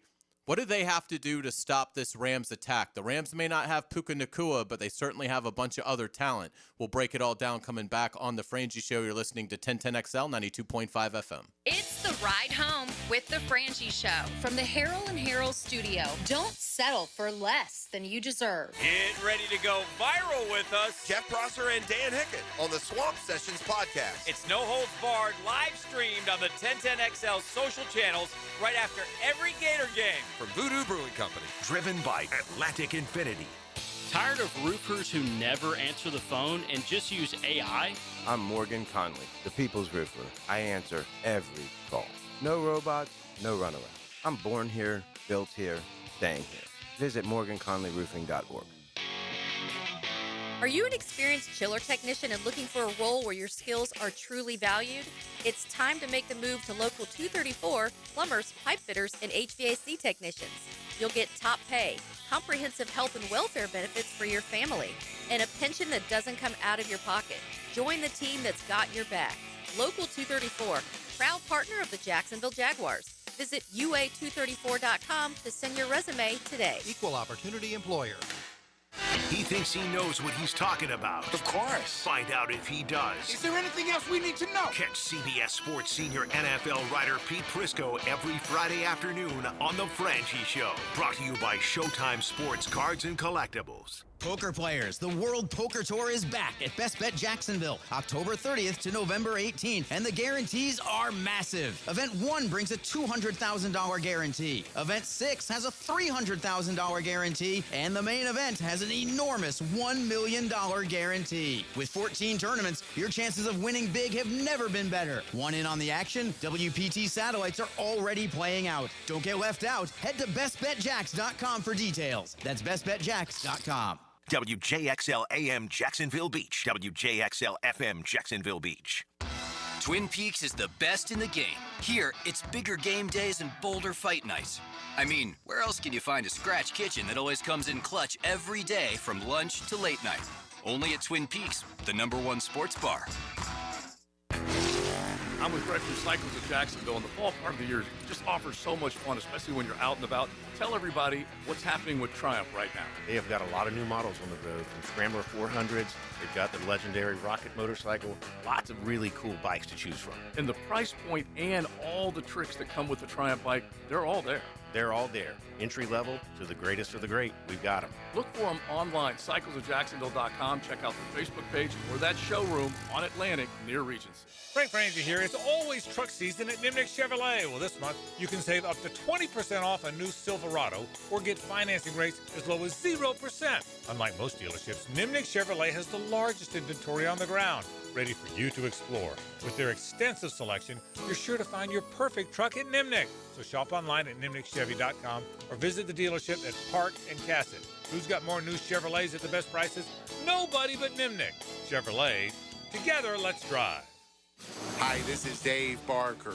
Want to grow your hair back? IHRS, right here in Jacksonville, is the only hair transplant clinic in the country that offers multi-unit hair grafting, FUE neograft hair transplants, and the 45-minute effective PRP treatments. Multi-unit hair grafting gave me more hair in one procedure and within my budget. Thank you, IHRS. IHRS showed me what was causing my hair loss and helped stop it. Schedule a free evaluation and find out how to grow your hair back and keep the hair you have. Call 904-777-IHRS. Take the first step to restoring your hair today. Visit hairforme.com. Now my hair will grow for the rest of my life. Thanks, IHRS. IHRS has been restoring hair for men and women for over 30 years. Call now for a free in-person or virtual evaluation. 904-777-IHRS. That's 904-777-4477. Or visit hair4me.com. I'm Max Fink with your 1010XL Southeast Orthopedic Specialist Local Sports Update. This weekend in the Swamp, it's homecoming for the Florida Gators when the Mississippi State Bulldogs come to town with kickoff at 4:15 and pregame coverage beginning at 1 on 92.5 FM. The Gators will wear special throwback uniforms honoring the teams from the 1960s and have won 6 consecutive homecoming games. It's 80 degrees at 3 o'clock. Time and temp brought to you by Bueller Air and Plumbing. Stay cooler with Bueller. 1010XL, presented by Farah & Farah, exclusive injury law firm of the Jacksonville Jaguars. Focused, fueled, fearless, Farah. It's a Stanley Pools Thursday on The Frangie Show. Since 1988, the experts in pools, pavers, screen enclosures, it's Stanley Pools. Thank you to our friends at Stanley Pools. JJ giving us a little Sultans of Swing by Dire Straits. We've got Hacker here. So let's switch it to the Jaguars. In our last hour here, we're going to talk some Jaguars-Rams and looking at that Jaguars defense. In our next segment, I want to get into the AFC South a little bit and kind of the road that the Colts and Texans have this weekend and sort of moving forward. We'll get it back to the Gators because obviously that's very hot right now and sort of reset that in case you missed our segment earlier with Mark Long of the AP. And then we'll kind of peek ahead tonight. ALCS, Steelers at Bengals tonight. So lots to get to coming up in this final hour on the Frangie Show. But Hacker, let's start with Sunday's game at Wembley. So I don't think the Rams are going to have Puka Nacua. But how much of a challenge is it still in your mind for this Jaguar defense going up against guys like quarterback Matthew Stafford, receiver Devontae Adams, running back Kyron Williams, orchestrated by Sean McVay as coach? Yeah, I mean, if they don't get pressure on Matt Stafford like they didn't get pressure on Sam Darnold, I don't think it's going to matter if Nacua is out there or not. I mean, Stafford's going to be in Canton, Ohio one day at the Pro Football Hall of Fame. You might want to get pressure on that guy because if you give him 4 or 5 seconds to throw the football, like Sam Darnold had last week, he's going to find guys, whether it's Tutu Atwell, obviously Devontae Adams, Tyler Higbee, Kyron Williams. They still have a lot of talent on that offense despite potentially not having their best weapon in Puka Nacua. So it's vital to get pressure. But then again, Hayes, where is the pressure going to come from? I mean, Joshua Hines-Allen, I believe I saw a stat where last week it was the first time he didn't register a quarterback pressure since like the end of 2022. Trayvon Walker's got a big club on his hand. The only time the Jaguars got to Darnold last week is when they sent like 8 guys on a blitz and Armstead got home. So you're going to have to blitz a lot. And if you have to blitz a lot, that leaves one-on-one coverage on the outside.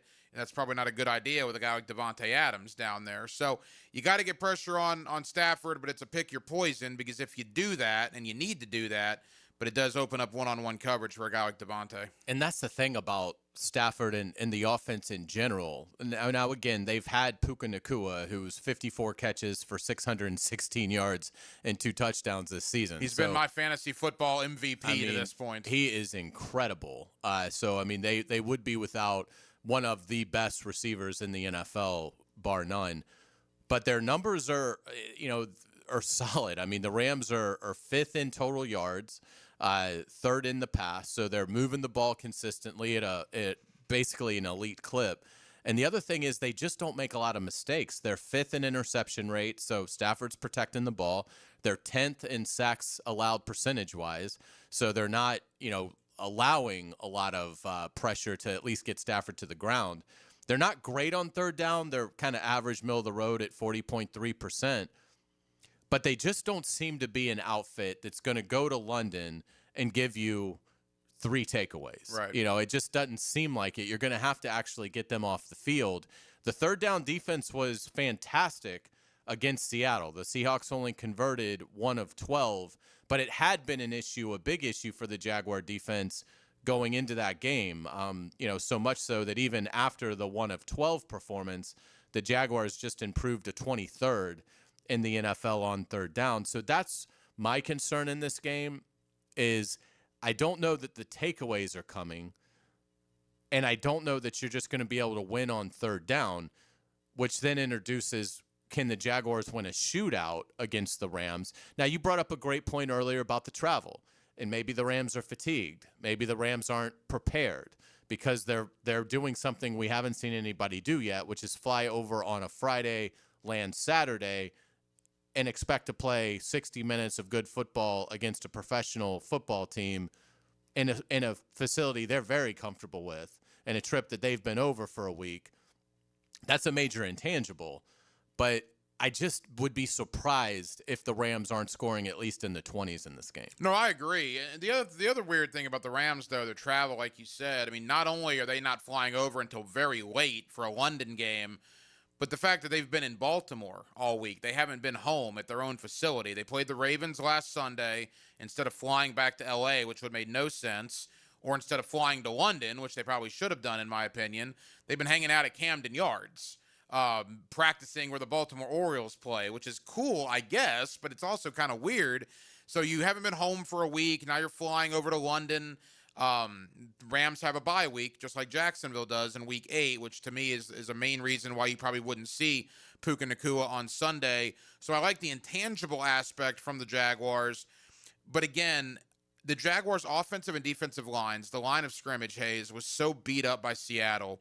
And I just don't know if you can fix all of that in 7 days. I was so taken aback at how poorly both lines played.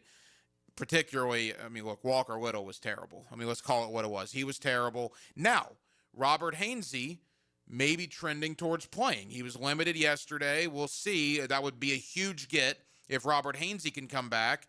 But in the same breath, I don't think Jonah Monheim had a horrible game last week. I just think Walker Little, Anton Harrison, Makari, I mean, the guys that you're going to count on again this week were not very good against Seattle. So if the lines of scrimmage don't play a lot better, I don't care how much the intangibles favor Jacksonville. To me, it's not going to matter. How would you like to see Liam Cohen and Anthony Campanile deploy the corners with Newsome, Hunter? Obviously, we know Jordan Lewis has been outstanding. He'll be a part of this. Monteric Brown. Yeah, Monteric Brown was good last week. How do you anticipate that going in terms of trying to slow down Stafford and Devontae Adams and company? Well, the Newsome thing is interesting because, again, it's not like he's been here for a while. He's been here. It'll be 11 days, or really 10 days. So how much of the system can he pick up? I think we'll really see the Greg Newsome that they thought they were getting after the bye week, when he has 2 solid weeks after L.A. and before Las Vegas to really dive into the playbook. It's also interesting that this is Newsome's second London game in 4 weeks because he was with Cleveland, actually 3 weeks, I think, because he was with Cleveland like a week and a half ago over there, and then he had to travel back. So how will that affect Greg Newsome? I think ultimately Newsome, Lewis, Hunter, and Brown are going to be your 4 main corners moving forward. I don't know if that's the case this week because, again, Greg Newsome's had 10 days, 6 practices.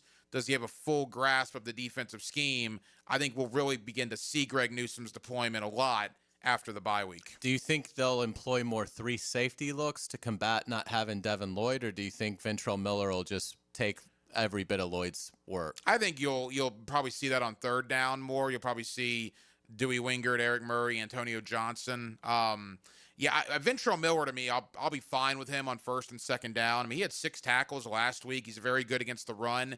I don't think he's the greatest in coverage. So from that standpoint, on third down, I think you might see some more 3 safety looks. But, we talked about this in hour number 1. It's bad not having Devin Lloyd. I'm not breaking any news there.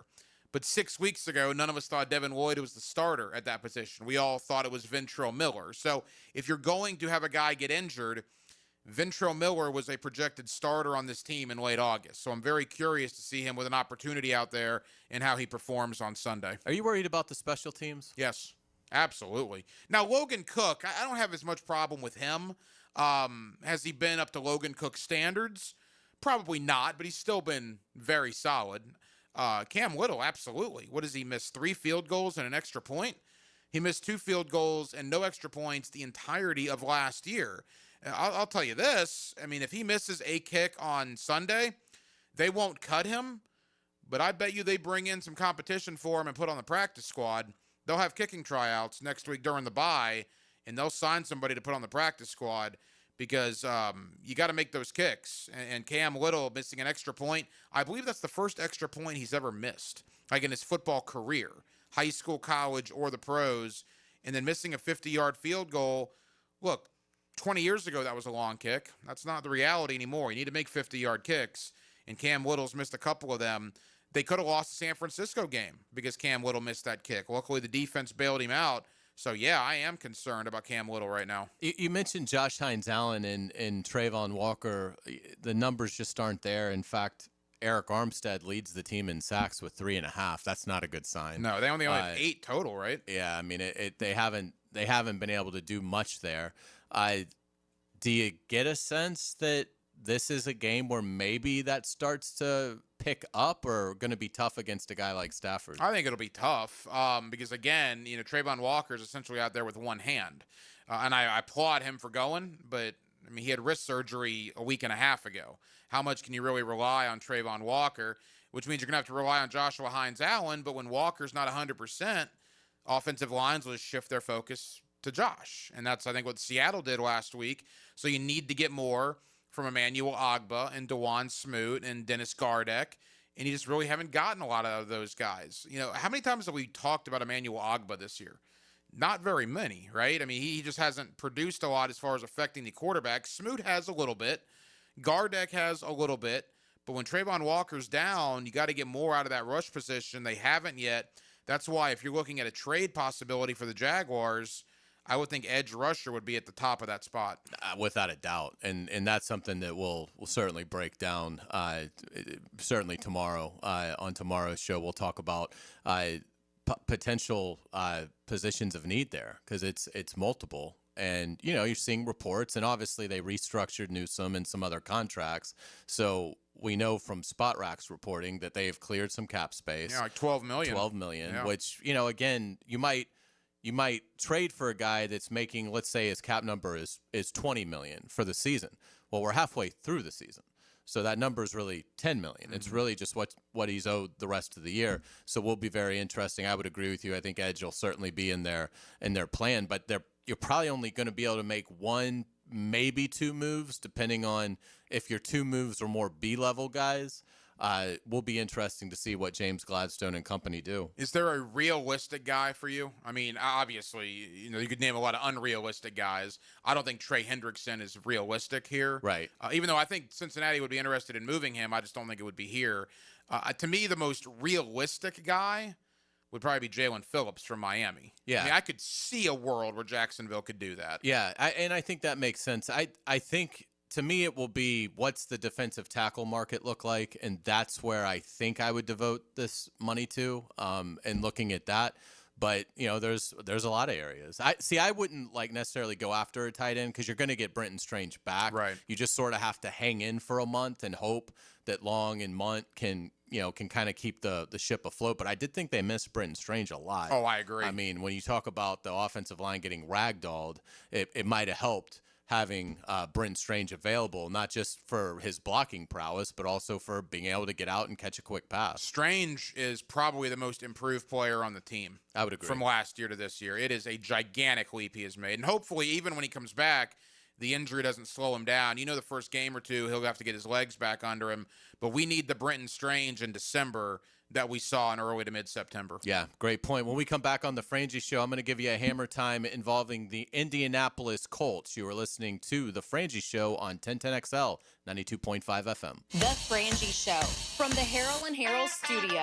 Don't settle for less than you deserve. Dan Hicken and Jeff Prosser start the week by giving the ball to the best back in Duval. And off, Fred Taylor. Monday morning running back with Fred Taylor is fueled by Epstein & Robbins DUI Defense Firm and Monahan Jewelers on 1010XL. You don't need to bet everything on a Hail Mary. Just find a ride in your budget. Because Southside Kia is now Kia on Atlantic. New name, new location, same great deals. And we have the perfect place during the Kia Fall Savings event, like a new Kia payment free for a full 90 days. Or take advantage of financing rates as low as 0%. It's always a touchdown when you shop the best deals in town. Kia on Atlantic, your coastal Kia connection. For complete details, call 904-250-0587. Frank Frangie here for Stanley Pools. If you're dreaming of putting in a pool this year, choosing the right company is the most important decision you'll make. I've trusted Stanley Pools to build my pool, renovate my pool, and maintain my pool. Stanley Pools has been the best in the business since 1988, and they're still family-owned. Call them today at 904-269-7277 or find them online at StanleyPoolsFL.com.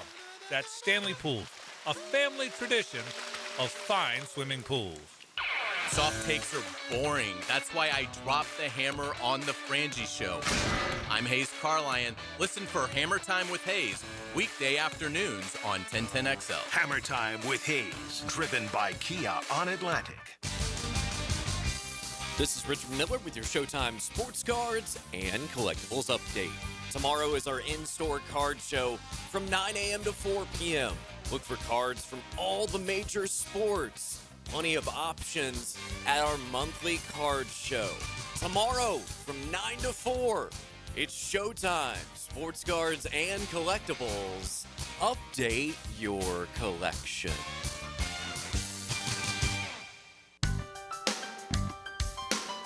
blue for Coy Dental. That's right, Carlson Dental is now Coy Dental. Dr. Lee has been practicing there for 9 years, has purchased the company. The Coy Dental team still has the same great dentists and staff. And remember, if you get nervous visiting a dentist, don't. There's never a problem at Coy Dental with light sedation for cleaning and deep sedation for all your restorative needs. Coy Dental, located in Bartram Park. You've got a circle of friends, right? Well, how about a circle of beer?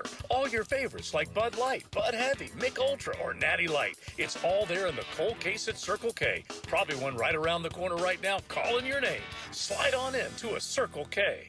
This football season, make Hurricane Grill and Wings your game day getaway. Sip on handcrafted cocktails like the Millionaire Margarita or enjoy an ice-cold Bud Light. Game day drink specials are here all season. Find a location near you at hurricanewings.com. Bueller, stay cooler with Bueller. Hey, pal, you look troubled. Is something bugging you? This friendship isn't all upside for me, Jason. People keep asking me stuff about you. They ask you about me? Is it really cooler with Bueller, they ask. So I say, totally. And they say, how do you mean that? And I say, he fixes air conditioners, which literally makes somebody cool. But he also has cool sunglasses and cool people and a cool family. And I try to make working at Bueller Air and Plumbing a really cool experience for our technicians and plumbers. We treat our people like gold, and they treat our homeowners the exact same way. Great. Well, now there's another cool thing I've got to remember. This is a lot of responsibility, Jason. Life can get hectic sometimes. If you don't take a moment to slow down and appreciate all the cool parts, you could miss it. Do people ask you about me at all? Weirdly, they do. Stay cooler with Bueller. Visit BuellerAir.com. Frank Frangie here. These days, it's hard to know which companies to trust. But when it comes to banking, I trust South State Bank. South State truly values its customers, and they work hard to create meaningful, lasting relationships. I love going into my local branch. I see the same smiling faces I've seen for years. South State is the largest bank headquartered in Florida, so they're able to offer all the banking services you need. You can trust South State Bank. Banking forward. Member FDIC. Equal housing lender. 1010XL, presented by Farah and Farah, exclusive injury law firm of the Jacksonville Jaguars. Still present, ready. Farah doesn't flinch. Now, Hammer Time with Hayes, driven by Kia on Atlantic. Southside Kia is now Kia on Atlantic. Check us out at KiaOnAtlantic.com. The Indianapolis Colts have been a good story. They've been a fun story. But that story is getting ready to unravel. The Indianapolis Colts are 5-1, and they deserve a ton of credit for that. They're the number one seed in the AFC. And by the time we get to the end of this thing, I don't even think they're going to be in the tournament, because this is what the Indianapolis Colts still have to face. They have feasted on a weak schedule, and this is what they have coming up starting Sunday. They go to the Chargers. That could easily be a loss, obviously. They then do host the Titans, which should be a win. But that's their last easy game of the season, because this is what awaits the Indianapolis Colts beyond that game. They go to Pittsburgh. They host Atlanta. They then have a bye. They then go to Arrowhead. They then host the Texans. They then come here.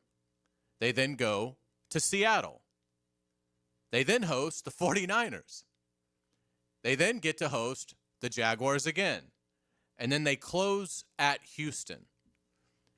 To me, Hacker, they have 11 games left. I don't think it's impossible.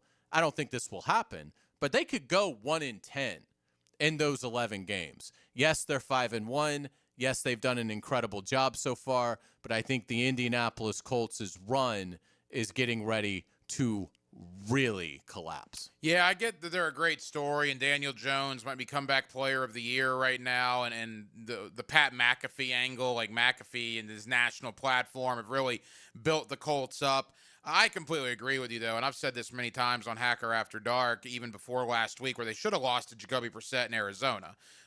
They have feasted on a very, very lackluster schedule. Now, to their credit, they're destroying a lot of these teams. But you have a win over the Raiders, the Dolphins, the Titans, the Cardinals. The one good team they beat They lost at 60 minutes. Right. Denver got called for that leverage penalty, a 15-yarder, which gave Indianapolis another opportunity, and then they made the kick. The only team that they've lost to is the best team they've played in the LA Rams. Now, if Indianapolis goes to LA this weekend and beats the Chargers, well, then there might be a little bit of a different conversation. And particularly if they then beat the Titans and they're 7-1, well, at that point, you got to give them credit where credit's due. I don't think they will beat Justin Herbert and the Chargers in LA. I firmly expect the Chargers to win that football game. And I do agree, when you have road games against Kansas City, Seattle, Pittsburgh, Jacksonville, and Houston, road games after the bye, their schedule gets considerably tougher. And I think a lot of the polish that's on the Indianapolis Colts right now will come off pretty quickly. Yeah, I actually think the Texans, who I've left for dead, I think the Texans have a better chance of winning this division than the Colts. The Texans are 2-3, and I still don't think Houston is going to resurrect this, but it's how little faith I have in Indianapolis to keep this going. Houston at least has the NFL's best defense. So whatever offensive issues that they are having, they're coming out of a bye.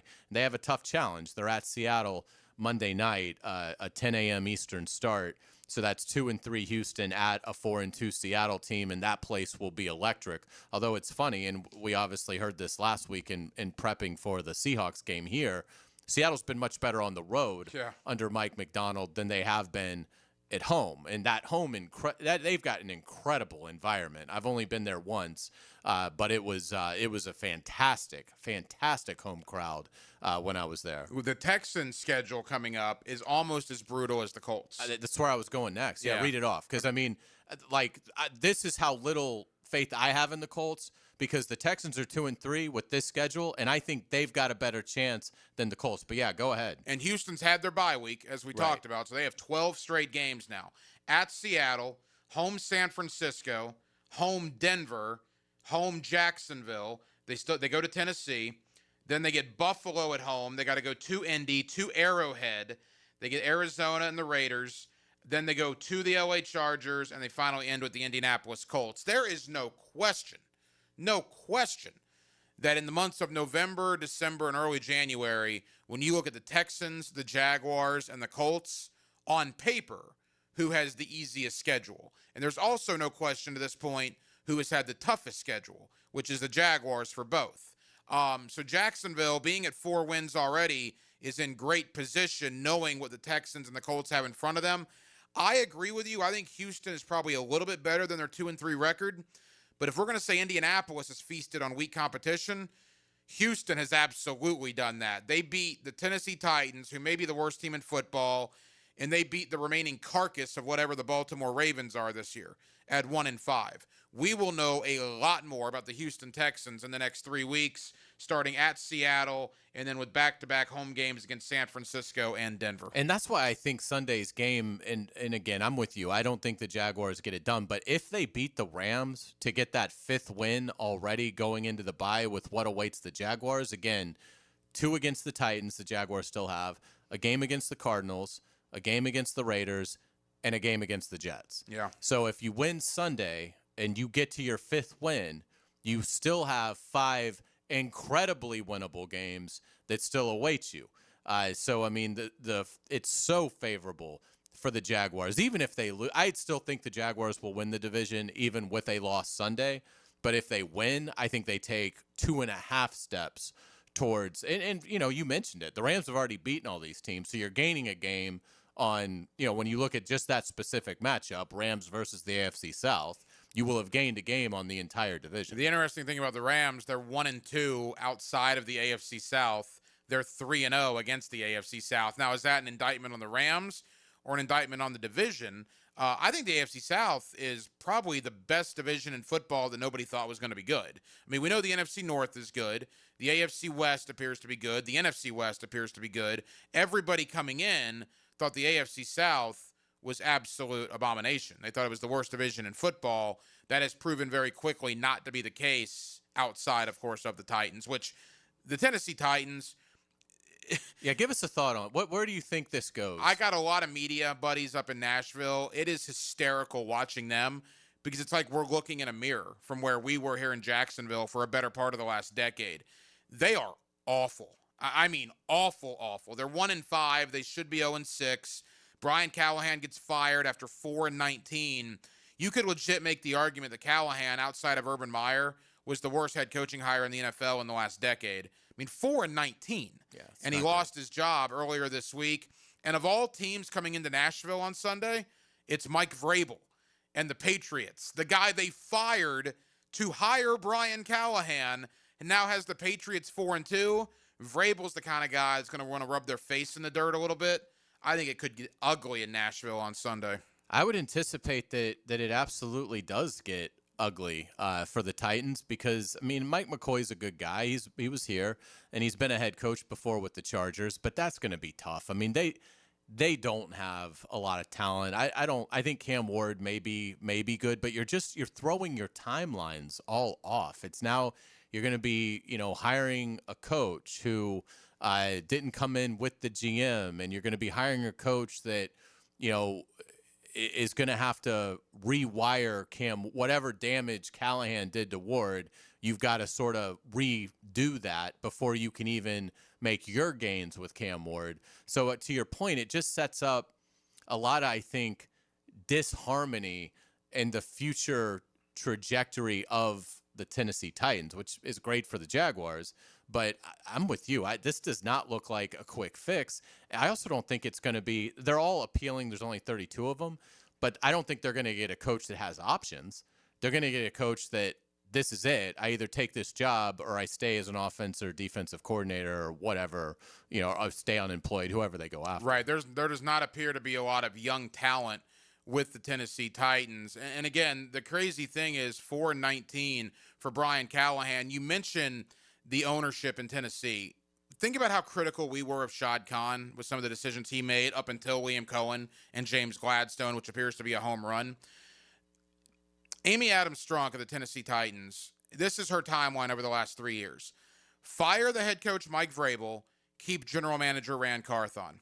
Then the next offseason, fire general manager Ran Carthon, but keep head coach Brian Callahan.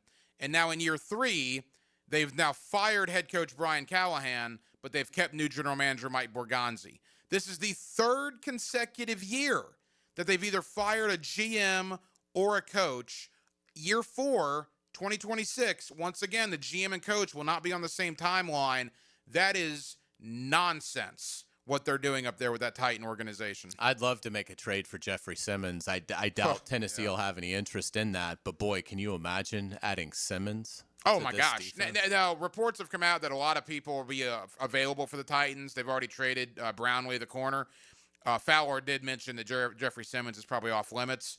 And if you're Tennessee, why on earth would you trade Jeffrey Simmons to Jacksonville? Yeah, the only thing that I would say is obviously the Jaguars would have to have by far the best deal involved in it.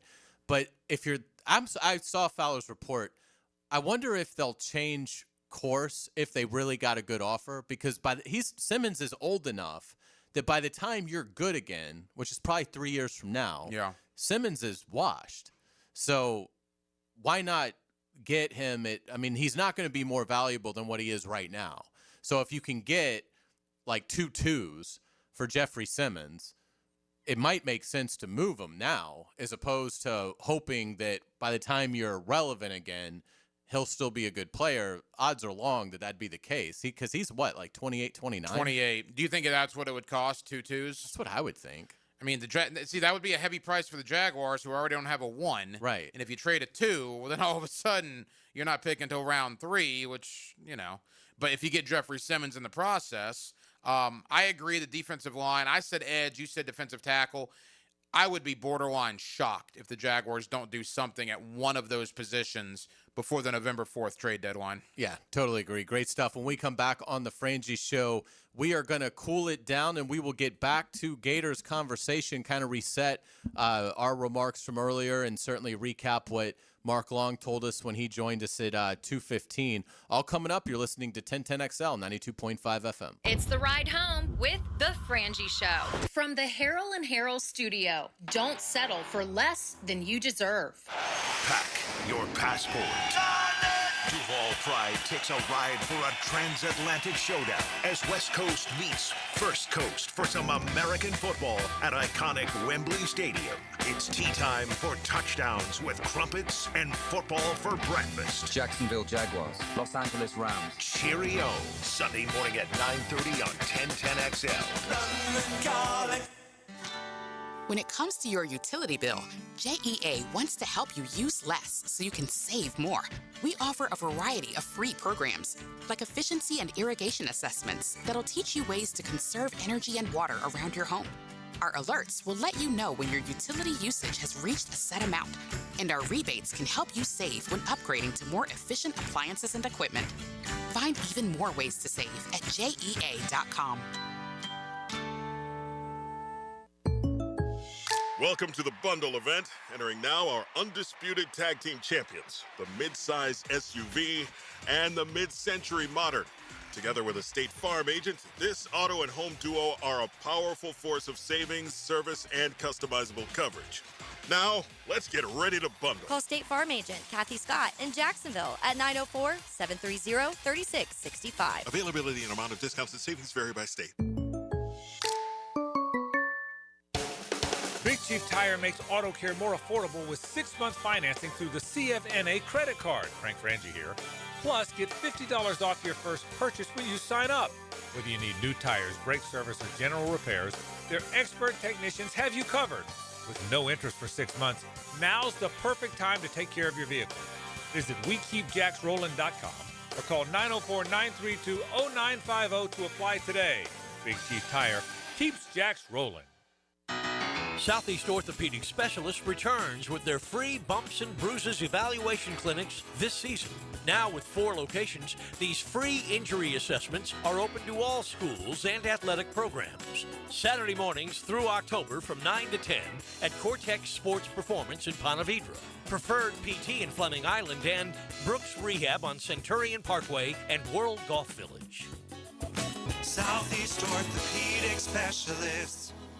How do you know that your roof is ready for the next big storm? You don't. That's why you need to call me. I'm Ronnie, the owner of Brandon Roofing. We'll assess your roof and fix those issues before they become storm disasters. Visit BrandonRoofing.com today to schedule your free roofing quote. License number CCC 1328006.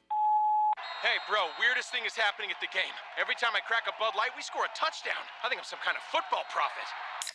Bud Light, the official beer sponsor of the NFL. Stock up today. Enjoy responsibly. Copyright 2025 Anheuser-Busch Bud Light Beer, St. Louis, Missouri. I'm Chris Campione. Veterans have given so much in the service of our country, but when it comes to legal challenges, you shouldn't have to fight alone. At Campione Law, we're here to help veterans like you get the support and compensation you deserve. Whether it's a workplace injury, a personal injury claim, or navigating a veteran's disability claim, we'll stand by your side every step of the way. Your service to our country matters. Let us serve you with the dedication and respect you deserve. Call Campione Law for a free consultation today. Campione Law, fighting for veterans, fighting for justice. Visit CampioneLaw.com. Campione Law. Hi, it's Frank Frangie. You hear my buddies Dan and Jeff talk about that great food at Daly's Dash all the time. Jeff loves that Duval, and Dan loves the Boss. And they're right, both are terrific. But I can tell you they have so many excellent options at Daly's Dash. Salads and flatbreads and tacos and quesadillas, you name it. And of course, those fantastic subs and sandwiches. I just had the Italian sub. It is so good.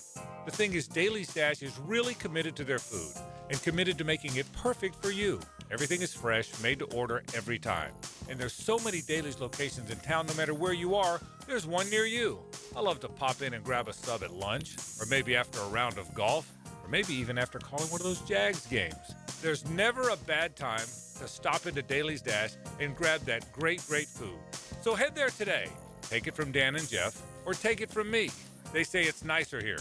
It really is. And the food is delicious. Head to Daly's Dash today. 1010XL, presented by Farah and Farah, exclusive injury law firm of the Jacksonville Jaguars. When it's game time, Farah doesn't flinch. Now, the cool down from the cool guys at Donovan Air Electric and Plumbing. Fast, reliable, and honest service since '87.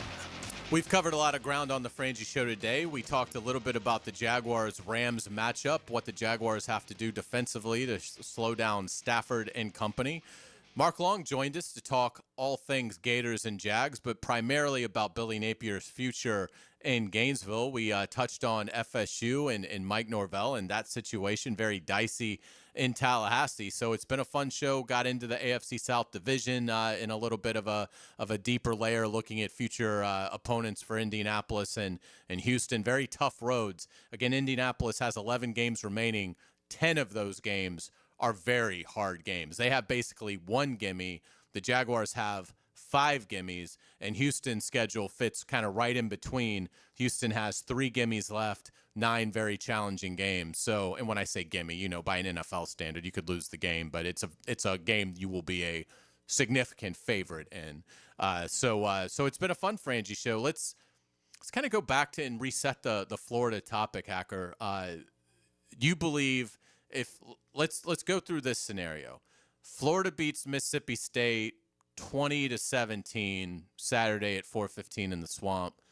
Is Billy Napier the coach by Sunday evening? I think he should be. I'm pretty confident that he won't be. I've just heard from too many people this week that it's going to happen Sunday regardless. And the problem, and whether Scott Strickland thinks it's a problem or not, maybe he doesn't, but I think it would be. You've got so many people in the fan base expecting something to happen this weekend that if it's a close win, or certainly if they lose, Billy's gone. I think we're all in agreement there. But if it's a close win, I still think people would be expecting an announcement, and if nothing happens, you talk about noise in the system, Gator fans would be up in arms heading into the cocktail party in a couple of weeks. I will be disappointed if they win the game Saturday and he's fired on Sunday. I just don't think that's how you should conduct business. I mean, again, I understand it's been incredibly disappointing, but until he has the 5th loss, to me, the 5th loss is the deal breaker. And until he has that, I think he should remain the coach. I just think it's homecoming weekend. You win a game, even if it's in unimpressive fashion. Mississippi State did beat Arizona State. It's not like they're the worst team in Division I football. They could have beat Tennessee. They are a competitive team. So even if you win an ugly game, you just won a game on homecoming, and now you're going to fire your coach on Sunday. I don't like the message that it sends. Again, we all know Billy Napier is going to get a 5th loss and get fired at that point. So to fire him after a win, if the justification is, well, we want to give the interim 2 weeks to get ready for Georgia, that you could give the interim 8 months to get ready for Georgia. The season is ruined. I mean, you're not coming back from this. So who cares if the interim has 1 day, 1 week, 2 weeks?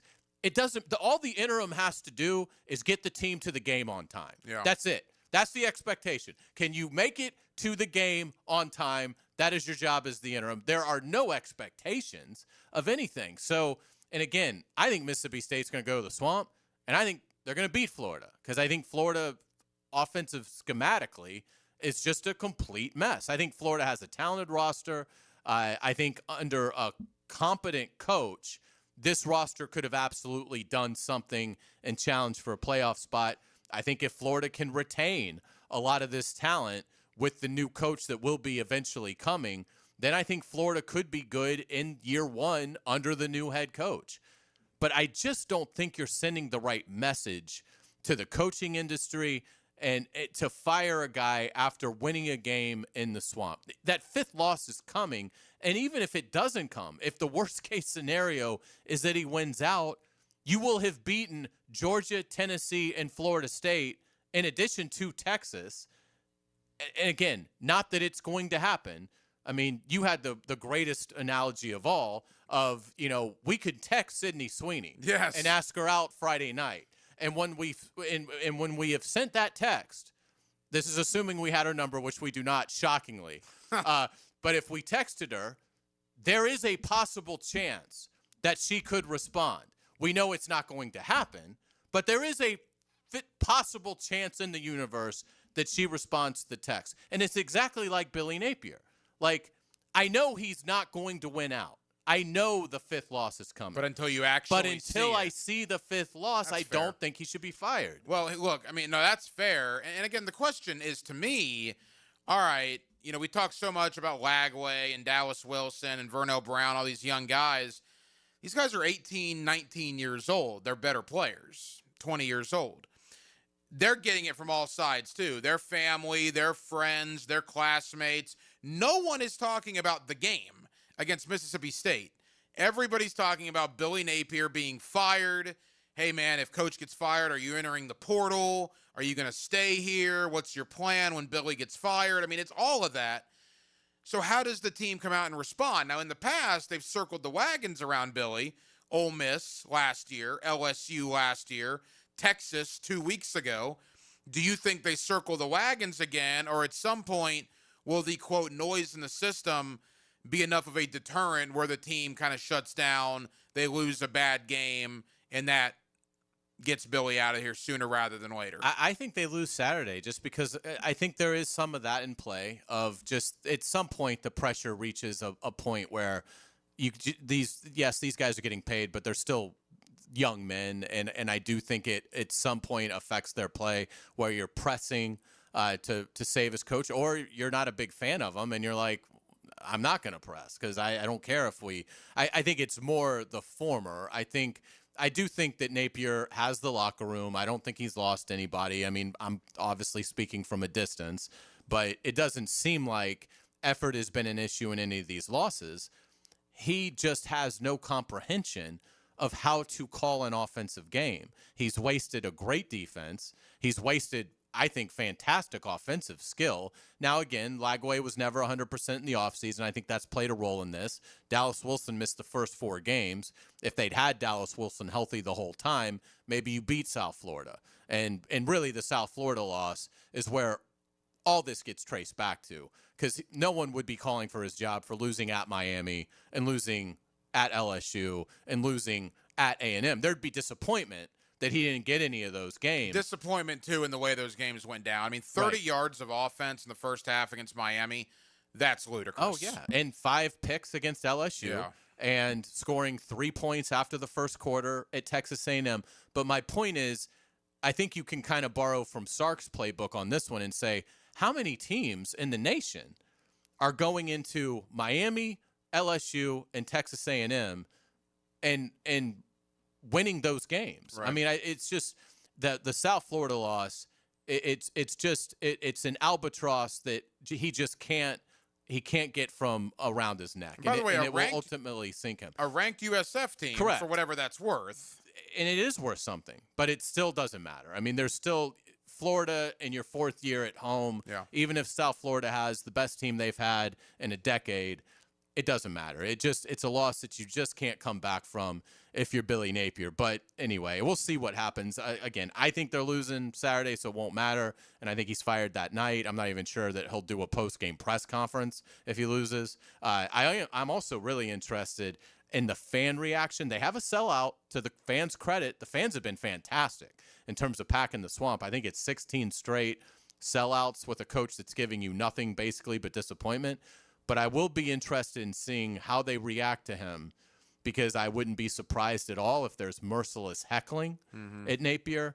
Would not be at all surprised if there's a higher Kiffin chant from the students and alumni. I think it could be, and again, that's where I think if you're a Florida player, it's a lot of weight to carry. It starts to snowball at that point. I agree. And the one thing about Billy, too, look, if we're going to kill him for his play calling and his win-loss record, and we certainly have over the last hour and 40 minutes, and with good reason, it is fair to point out DJ Lagway, Dallas Wilson, Vernell Brown, Jaden Ball, Miles Graham, all these young guys we're talking about, they all committed to Billy Napier. Now, did NIL have something to do with that? Well, yeah, it certainly did in the Dallas Wilson situation, but Billy has proven to be a great recruiter, very much like Will Muschamp. He's just a terrible game day coach, very much like Will Muschamp. But also, like Will Muschamp, this will not be the end of Billy Napier's story. I expect him to one day, maybe not in the SEC like Muschamp got, but I expect Napier will be a head coach again in the near future. Yeah, it will be interesting to see who hires him and what his post-Florida life looks like in the coaching industry, no doubt about it. When we come back on the Frangie Show, we will wrap it up, get you ready for Jaguars HQ. That'll be a lot of fun. Those guys over in London, James Gladstone, Tony Baselli will join JP Shadrick and company, so stay tuned for that. But when we come come back, we'll wrap the Frangie Show. We're going to talk a little bit about the ALCS. JJ will give us his thoughts on what happened last night in that series. We'll get you to a little bit of Steelers at Bengals tonight, which is a game you need to be paying attention to if you're a Jaguars fan. So lots coming up. We'll get you ready for some Jaguars programming at the top of the hour. You're listening to the Frangie Show on 1010XL 92.5 FM. The Frangie Show from the Harrell and Harrell studio. Don't settle for less than you deserve. You've probably heard the saying, it's not how hard you get hit, it's whether or not you get back up. Well, I'm attorney Brett Hastings, and I have a saying of my own. If you get hit with a personal injury or wrongful death, hit back and fight to make them pay. At Hastings Injury Law, we have the experience you want if you or a loved one suffer a car or trucking accident or wrongful death. Just call 904-HIT-BACK and we'll help you get up and hit back. Office is Jacksonville. Hayes Carline here to let you know about my new tailgate obsession. That is Daisy French Onion Dip. If you love eating dips with chips, wings, and veggies while watching football, you will love the new Daisy French Onion Dip and Daisy Ranch Dip. These are game changers, as delicious as a homemade dip made with real herbs and spices and other ingredients you'd find in your own kitchen. You've got to try them. Once you do, you'll be hooked. Look for Daisy French Onion Dip at your grocery store. Get paid to lose weight in a paid obesity research study with Encore Research. If you're 18 or older with a BMI of 27 or more, you may qualify. No insurance required, no cost to you. Enroll at EncoreDocs.com or call 904-732-6669. Don't ghost your carpet this fall. Hicken here. Right now, you can get your entire home zero-resified from Jacksonville's Ultimate Carpet Cleaner and get 3 rooms of carpet clean starting at just $139 plus a free haul for Halloween. Get it? There's something scarier than ghosts and goblins hiding in your home. It's in your air ducts. This month, take 50% off your air duct and dryer vent cleaning. Schedule your appointment at ZeroResJacksonville.com. Ask for the 1010XL special. Zero Res, spell it backwards and forwards. It spells the same. Zero Res. Zero Res. Hey, folks, you're looking for a dealership that actually makes car buying easy? Well, let me tell you why Nimnick Buick GMC is the place to shop. At Nimnick, you're going to find unbeatable prices, a huge selection of Buicks and GMCs, plus flexible financing that works around your budget. So whether it's a new SUV, a work-ready truck, or a certified pre-owned, they really do have you covered. They back it up with trusted service and transparent deals. So don't wait. Browse all their inventory online at nimnickbuickgmc.com, or you can visit their showroom right off of Phillips Highway. It is a beautiful showroom, really nice people that will treat you right. But the bottom line is this: if you get prices, if you get selection, and you get really good people handling the service, why would you go anywhere else? And I can tell you, I'm not going anywhere else. So who gives you the best deals and stands behind it to make sure it's a better experience? The answer is simple. Nobody but Nimnick. We are professional grade GMC.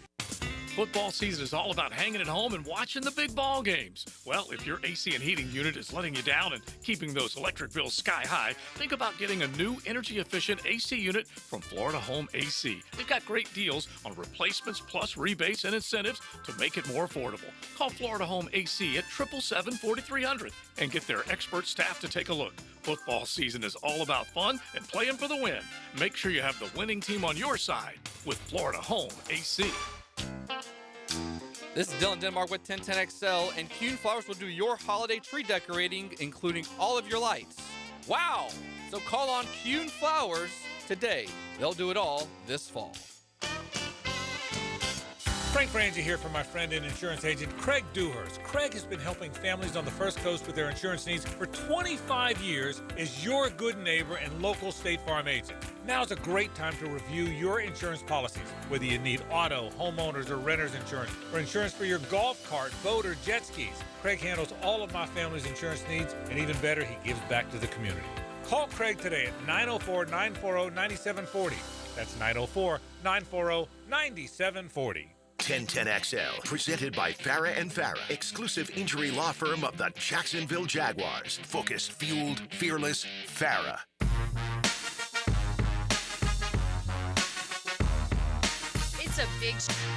It's a Stanley Pools Thursday on The Frangie Show. Since 1988, the experts in pools, pavers, screen enclosures, It's Stanley Pools. We certainly appreciate our friends at Stanley Pools. Ace Carline here along with Hacker and JJ LaSelva. Frank Frangie on his way to London to call the Jaguars-Rams game Sunday at Wembley Stadium. Hacker, thank you again so much for filling in, but obviously you're a busy guy. You've got your own show, so give us a preview of what we can expect to hear tonight into the night with Hacker. Yeah, I always appreciate you guys. Hacker After Dark. Always appreciate you guys having me in with you here on the Frangie Show. But yeah, Hacker After Dark, 8 o'clock tonight. Former Jaguar wide receiver Cecil Shorts. I love Cecil. Cecil's a great guy. I have him on every week. One of my favorites to talk to. So we'll preview the Jaguars and the Rams. Speaking of the Rams, Brock Vieira is the Rams beat writer for Sports Illustrated.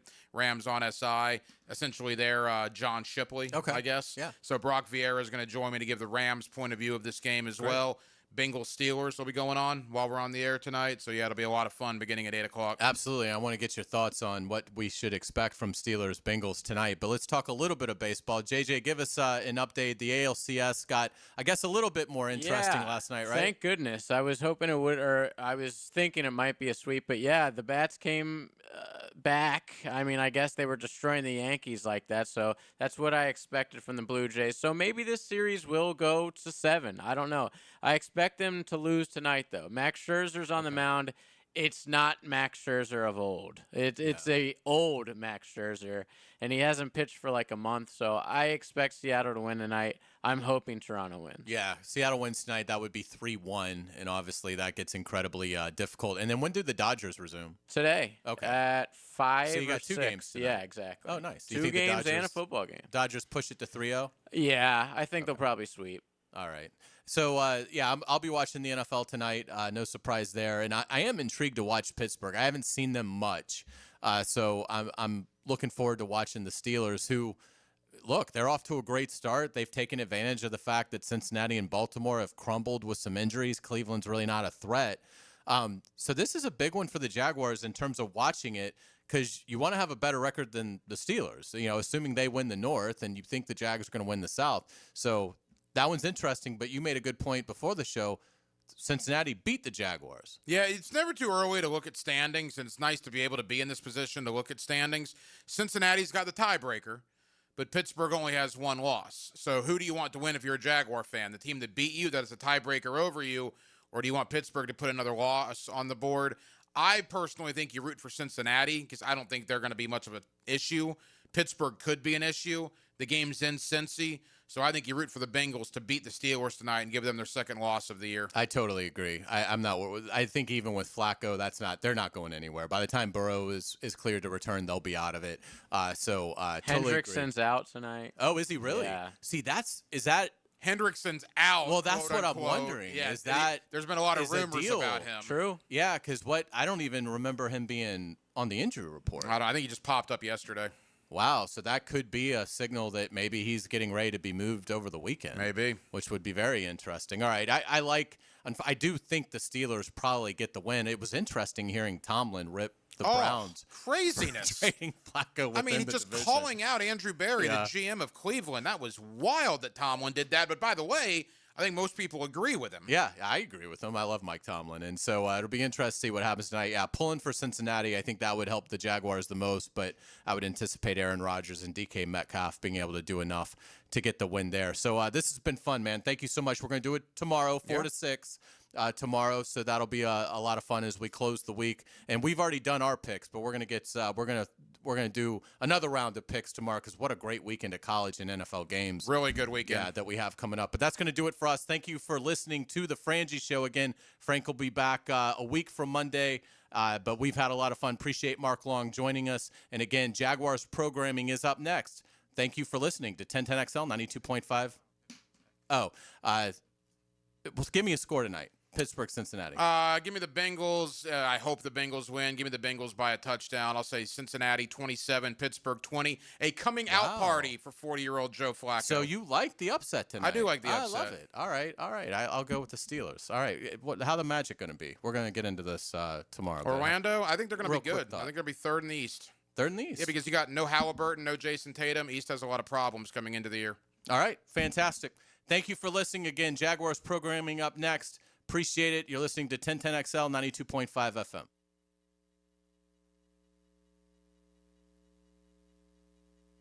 Get a look behind the throw with Denny Thompson. Yeah, I want to tell you what's really happening at the quarterback position. Denny Thompson is the quarterback whisperer. Friday mornings on The Drill, revved up by George Moore Chevrolet and Tyson Sound and Security on 1010XL.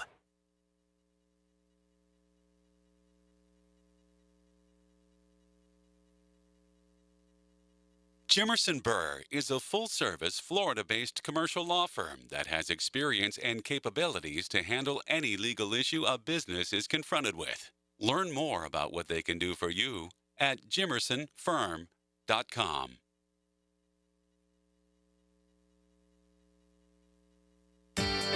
Elbow pain, whether acute or chronic, can make it difficult to do normal activities like playing sports, doing household chores, or even sleeping comfortably.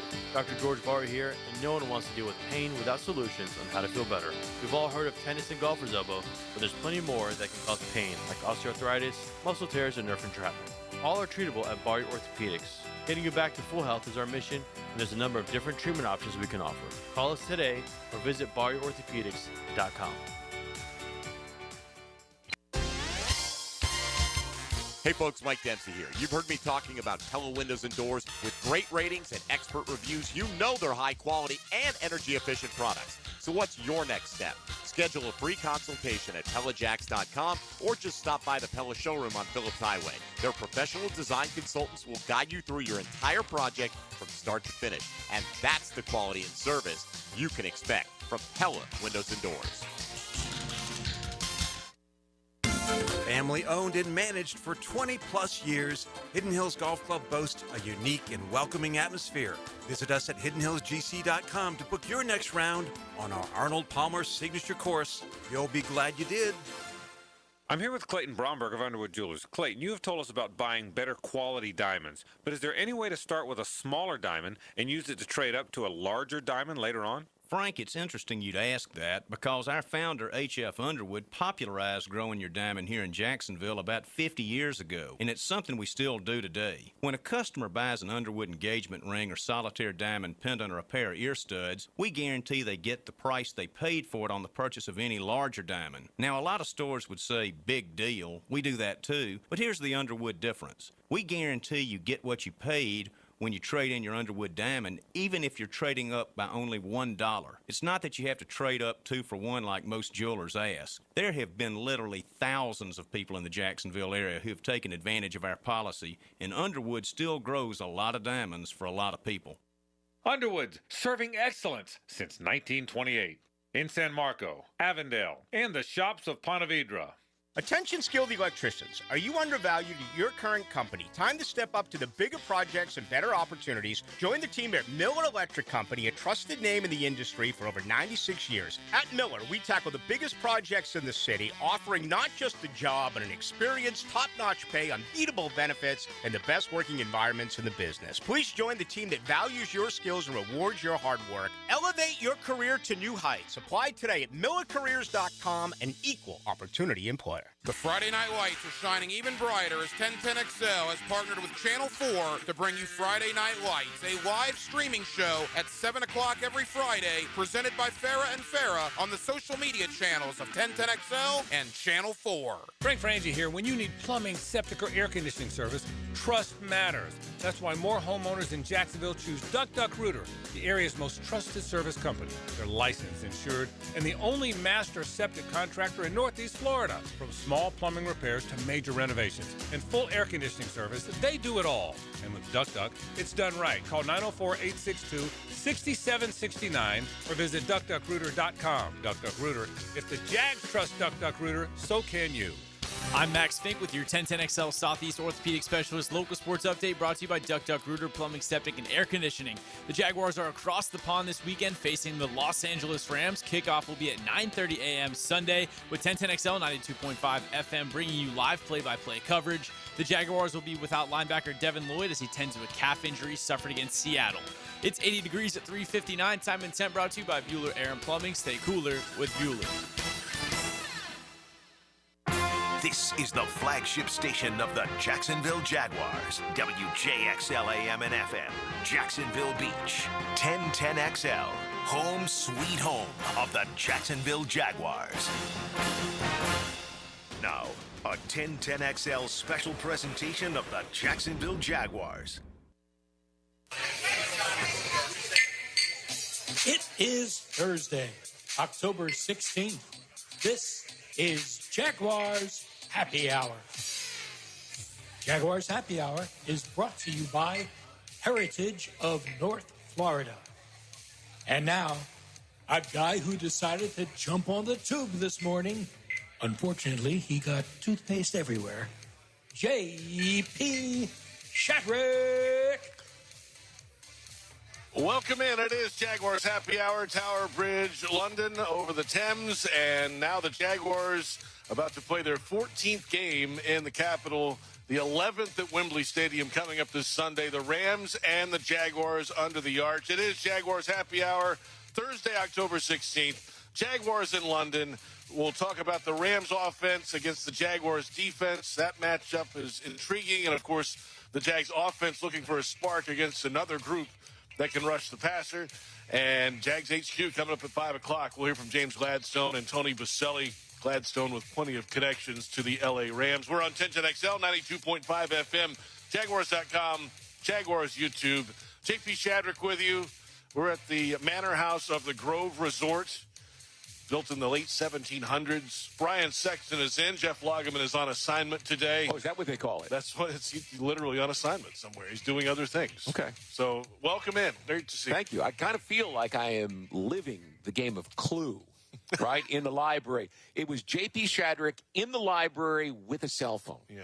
Not a candlestick, right? I don't see any candle. Oh. Yeah. I do see a Maybe boss, there's though. They call them Calabra bosses somewhere. over here. I see one there. There's a lot in here, of course. This is home sweet home for the Jaguars, has been for a number of years, and the folks here at the Grove are fantastic. The support staff here, and the food. The food is amazing. It really feels like a home game for the Jags. Right to it. Yeah, it does. They've done an excellent job. The Jaguars feel very comfortable here. They know the practice routine very well here, and they settled right into it when they arrived on Tuesday. And they can practice here as well. The field right across the property.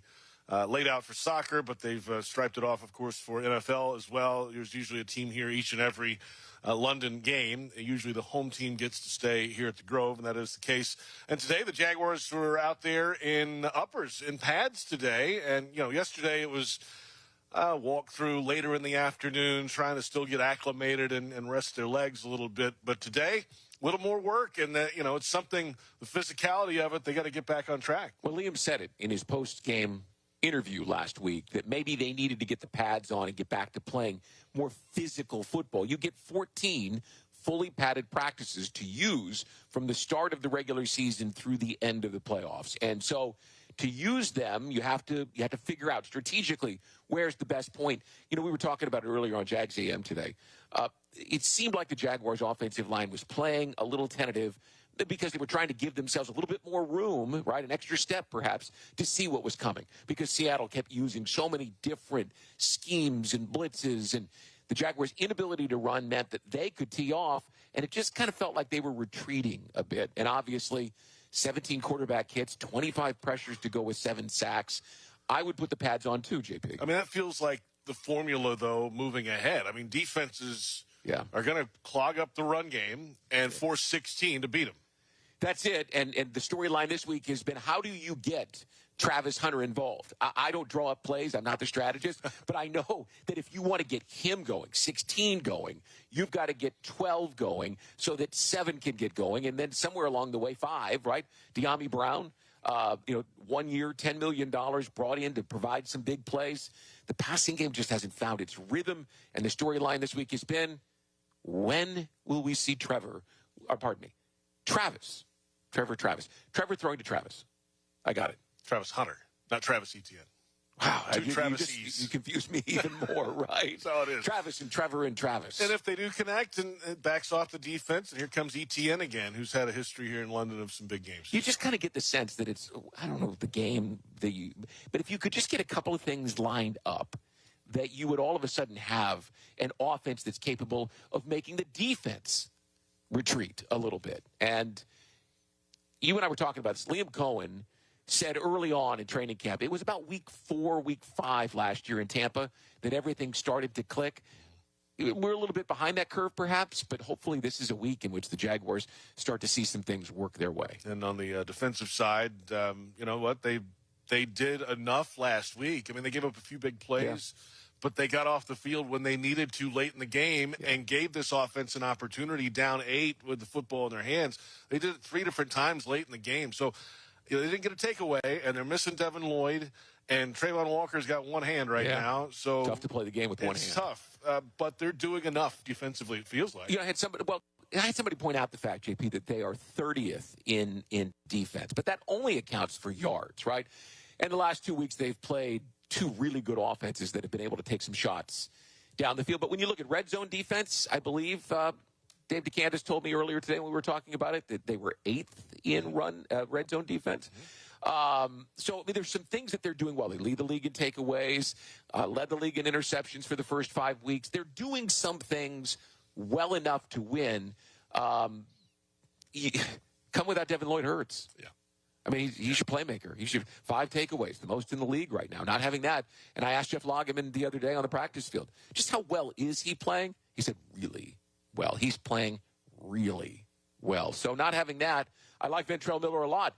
But he isn't that intercept, force fumble recovery kind of guy. And to the yardage thing, 30th in the league. I mean, that they've given up some big plays, but when you play a lot of zone, there's going to be holes in zones, and you're going to give up some yards. Well, listen, and you're also going to face the quarterback and get takeaways. And you better be good in the red zone if you're going to play that zone defense, because you're going to let teams move up and down the field on you. And as we just said, they're ranked in the top 10 in red zone, and they haven't been around here for quite a while. They've struggled in the red zone on both sides of the ball. And, of course, Liam Cohen this week, still trying to figure out the pre-snap issues on the offensive side, false starts, shifts. They lined up twice illegal formation twice on the right tackle, and then Travis Hunter lines up on an offensive offside last week alone. So they're still working on that, cleaning some of those mental issues up. I had somebody ask me the other day, shouldn't they just make that simple? Shouldn't they just do away with stuff? But that's not the tree that we're talking about, right? When you come from the Shanahan-McVay tree, there's all sorts of motions and personnel groupings. It's meant to be complex. It's meant to make a defense think. No, don't wish it was simpler. Wish you were better. And that's the key. He is trying to get his team better at doing the things that he does, because it's this offense that Shad Khan wanted, that Tony Boselli wanted when they brought in Liam Cohen. Don't run away from it. PRI Productions, the official event production company of the Jags, has everything you need to bring your next idea to life. Visit PRIProductions.com. It is Jaguars Happy Hour, 1010XL, 92.5 FM. JP Shadrick with Brian Sexton from London. Let's get into this matchup. And speaking of an offense that this Jags group wants to be, it's probably kind of like the Rams offense. The Rams may or may not have Puka Nacua. He did not practice on the report on Wednesday. They're in Baltimore this week, and then coming over Friday night. Nacua is the top receiver in the game right now. 626 yards receiving. And if he's kind of the guy that really gets things going for them offensively, pre-snap, motions, what we just talked about with the Jaguars, all this stuff at the line. They've got a veteran quarterback, of course, in Stafford to pull the trigger on it. But if Nakua's not there, they still have Devontae Adams, and they've got a running back who can play in the pass game and run game, too. And Nakua is such a difficult guy to match up with. You know, he's a little bit taller. He's got some length. He's got some speed. He's got some strength. He's a terrific receiver. And am I right? He was a 5th-round draft choice? Yeah, he was later. A 5th-round draft choice. Here's the Devontae Adams number, right? 198 yards and 2 fourth-quarter touchdowns last year when he was with the Jets, and he keyed the Jets' win in December in Jacksonville. You have some concern there. You hope Greg Newsome is more ready to go after a week with his team. The Jaguars have given up big chunks of yardage to really good receivers this year. Nico Collins had a big day, obviously 104 yards in the fourth-quarter touchdown. JSN last week. And don't forget, Jamar Chase had 14 catches for 165 yards in the touchdown. And Adams is perfectly capable of playing to that level. So you've got to figure out, and you play zone, you got to figure out how to take Devontae Adams and at least keep everything in front of you. We'll see if Tutu Atwell is back this week as well. That was trending the right way for the Rams, at least early in the week. We'll see how the rest of the week holds up for that. A little deeper on the Devontae Adams, though. It wasn't just last time out. 2 times ago when he was with Vegas, he put up a huge game as in well. 2022. And 2 more touchdowns. So he's had over 300 yards against the Jags the last 2 times out. And in 4 total games, 2 with Green Bay, he has 6 touchdowns against this team. So he's scored in every single game against the Jags in his career. Yeah, and now you're talking about getting Matthew Stafford, right? In those games, he had Aaron Rodgers and helped me with the quarterback in Las Vegas. I always get it was Derek Carr. Oh, was it Carr still? It was Carr. Okay. Was it Derek? Yeah. All right. David Carr was the first-round pick of the Texans. I get those 2 mixed up. So he's got Matthew Stafford, right? And Stafford quietly, 17 years, and not really that quietly in recent years, he's been so good in Los Angeles. Listen, he was even pretty good for a bad Detroit team. He put up numbers. He's a terrific quarterback. He's seen everything in 17 seasons. He understands. He and McVay understand exactly what they want to achieve on any given play. I remember I was standing on the practice field on Friday after the Niners-Rams game that was on Thursday Night Football. And Liam came over by the media and was just raving about the person he called the OG, right? The original gangster quarterback. He just loves the way that Matthew Stafford plays. And he talked about how he diagnoses a defense, how he gets the protections fixed so quickly. This is a great quarterback with a great receiver. Ouch. That means that the Jaguars defense, which has not been immune to the combination of great and great this year, is going to have to figure some things out. Stafford, since 2021, against past defenses that are ranked in the bottom 5 of the league. And the Jaguars are right now. He's 30th. He's 11-0 in those games. That does not bode well. 21 touchdowns, 8 picks, a 104 rating. So he's licking his chops against defenses like this. They give up yardage. You got to find a way to move his feet a little bit. Though the video that we're watching here shows a guy who, even in his 17th season, can move a bit and make some things happen. But you got to get a pick. You've got to get a sack, fumble. You got to shake him up and make him uncomfortable. And they didn't do that at all last week to Sam Darnold. I don't know how comfortable you feel if you're Anthony Campanile about sending pressure, but you may have to do that more than you'd like to do. Yeah, they haven't been able to get home with 4 lately, especially with the injury to Walker, and Hines Allen's just kind of a half step behind on some of these. Well, they always seem to send the tight end, the H-back over there, find 41, because 90, Emmanuel Ogbah doesn't appear to have that juice to be able to cause pressure. They've been able to neutralize Smoot. Maybe this is a week that Danny Strigow is up, the young man from Minnesota.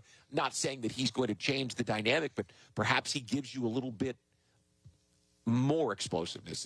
At least you're giving an opportunity for Josh Hines Allen to get off the field, get a blow, so that he can get back in and have some energy about him. We've got plenty ahead. We'll come back and flip it around and look at the Rams defense and how the Jags match up in that assignment this week, especially in the offensive line for the Jaguars against these pass rushers. And, of course, coming up at 5 o'clock, it's Jags HQ. We'll have James Gladstone and Tony Baselli here in the library of this manor house at the Grove. Spectacular. I don't think we're going to crack any books, though. All of them look older than you. They might be. Some of them might be, in fact. We're on 1010XL, 92.5 FM, Jaguars.com, and Jaguars YouTube, and this is Jaguars Happy Hour.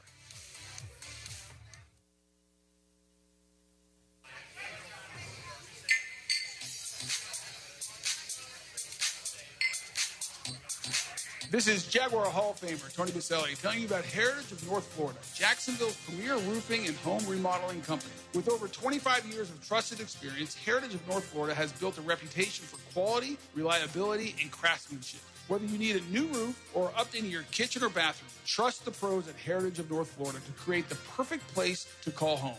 Mention Jaguars to get $1,500 off your next roof or kitchen remodel when you go to heritagenfl.com. Go Jags. The Jaguars bring performance, strength, and passion to every play. And you'll find the same when you bank with Everbank. Open an Everbank Performance Savings account and score serious savings. See what you could earn at everbank.com/Jaguars. Everbank, advantage you. Member FDIC and the official bank of the Jacksonville Jaguars. Are you ready to love how you feel, look, and live in every season? At Elace, we offer more than just luxury med spa treatments. We provide a serene, judgment-free space where you can reconnect with the best version of you. Whether you want to refresh your natural look with Botox or Dysport, pamper yourself with a relaxing hydrofacial, or rejuvenate your complexion with laser resurfacing, our expert team in Jacksonville is here to tailor treatments to your needs. Visit Elace.com today and start your journey to loving yourself. Frank Frangie here. When you want barbecue in Jacksonville, you want Bono's Pit Barbecue. You can find Bono's locations all around town and on game day at Everbank Stadium, because Bono's is the official barbecue of the Jacksonville Jaguars. Over 70 years of authentic Southern Pit Barbecue. We are the local barbecue joint in BBQval for generations of people in Jacksonville. Go to bonosbarbecue.com to learn more or call 904-880-8310 today. And remember, if you don't see a pit, it ain't legit. Look closely at the Ford F-150, and you'll see more than just a truck. You'll see hard work, a great adventure, and so much more. Inside and out, it's designed for the family, the road trip, and the most demanding job. Just another reason why Ford F-Series has been the best-selling truck in America for 48 straight years. The Ford F-150. It's time to see Ford in a new light. Come in today for a great deal on a 2025 Ford F-150. Only at your local Ford dealer. It's almost basketball season. North Florida basketball is right around the corner. Secure your seats inside UNF Arena for both men's and women's basketball for less than $20 a game. Visit UNFospreys.com/buy tickets now or call 904-620-BIRD today. Again, North Florida basketball is almost here. Secure your seats inside UNF Arena for both men's and women's basketball for less than $20 a game. Visit UNFospreys.com/buy tickets now or call 904-620-BIRD today. Swoop.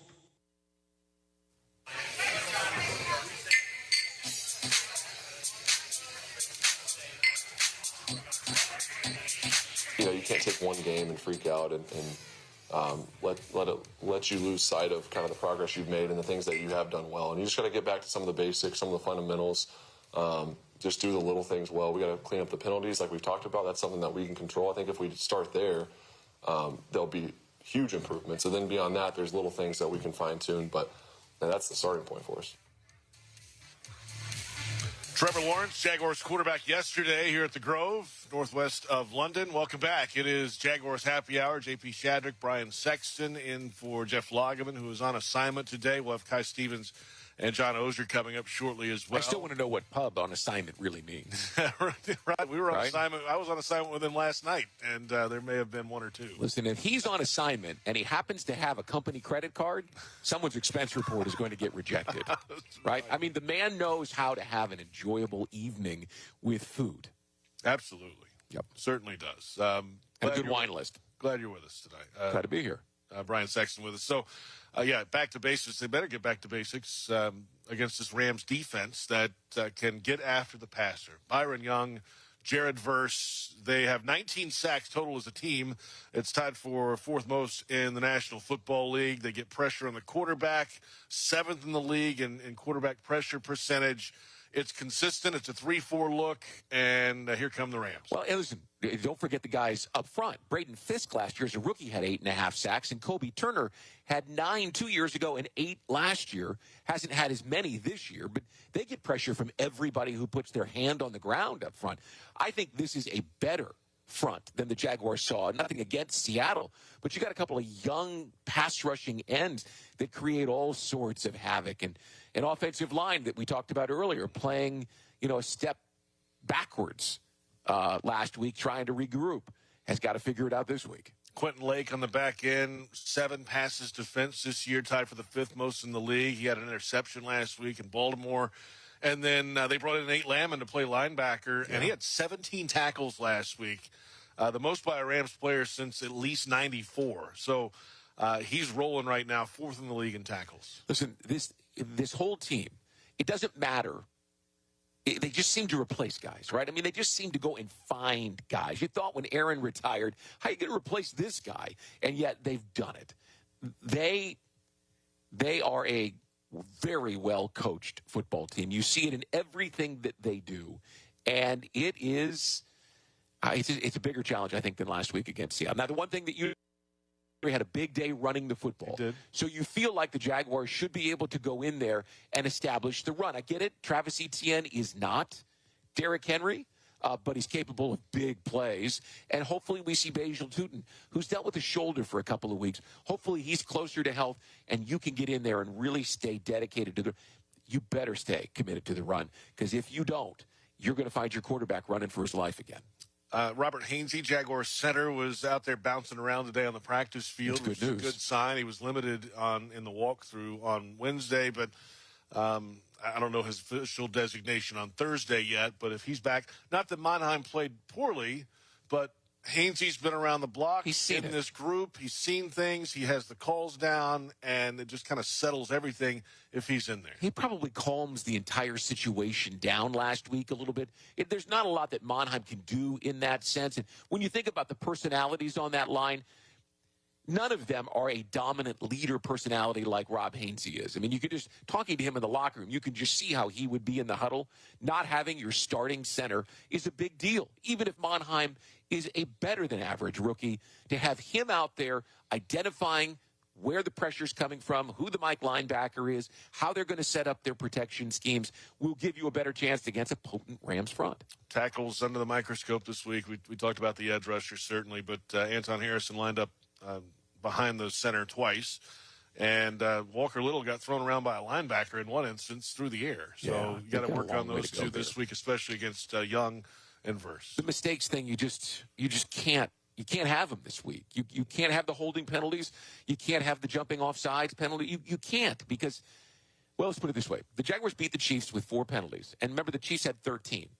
Do you know how many the Chiefs had against the Detroit Lions on Sunday Night Football? 0, right? 0. They went from 13 to 0. So my pitch, guys, right, is go from 10 to 4. Can you go? If you can go from 10 to 4, you give yourself a chance to not get that penalty that makes it 2nd and 15, right? Or even worse, 2nd and 20. You give yourself an opportunity to stay within the game plan, and you don't have the quarterback having to carry it all on his shoulders.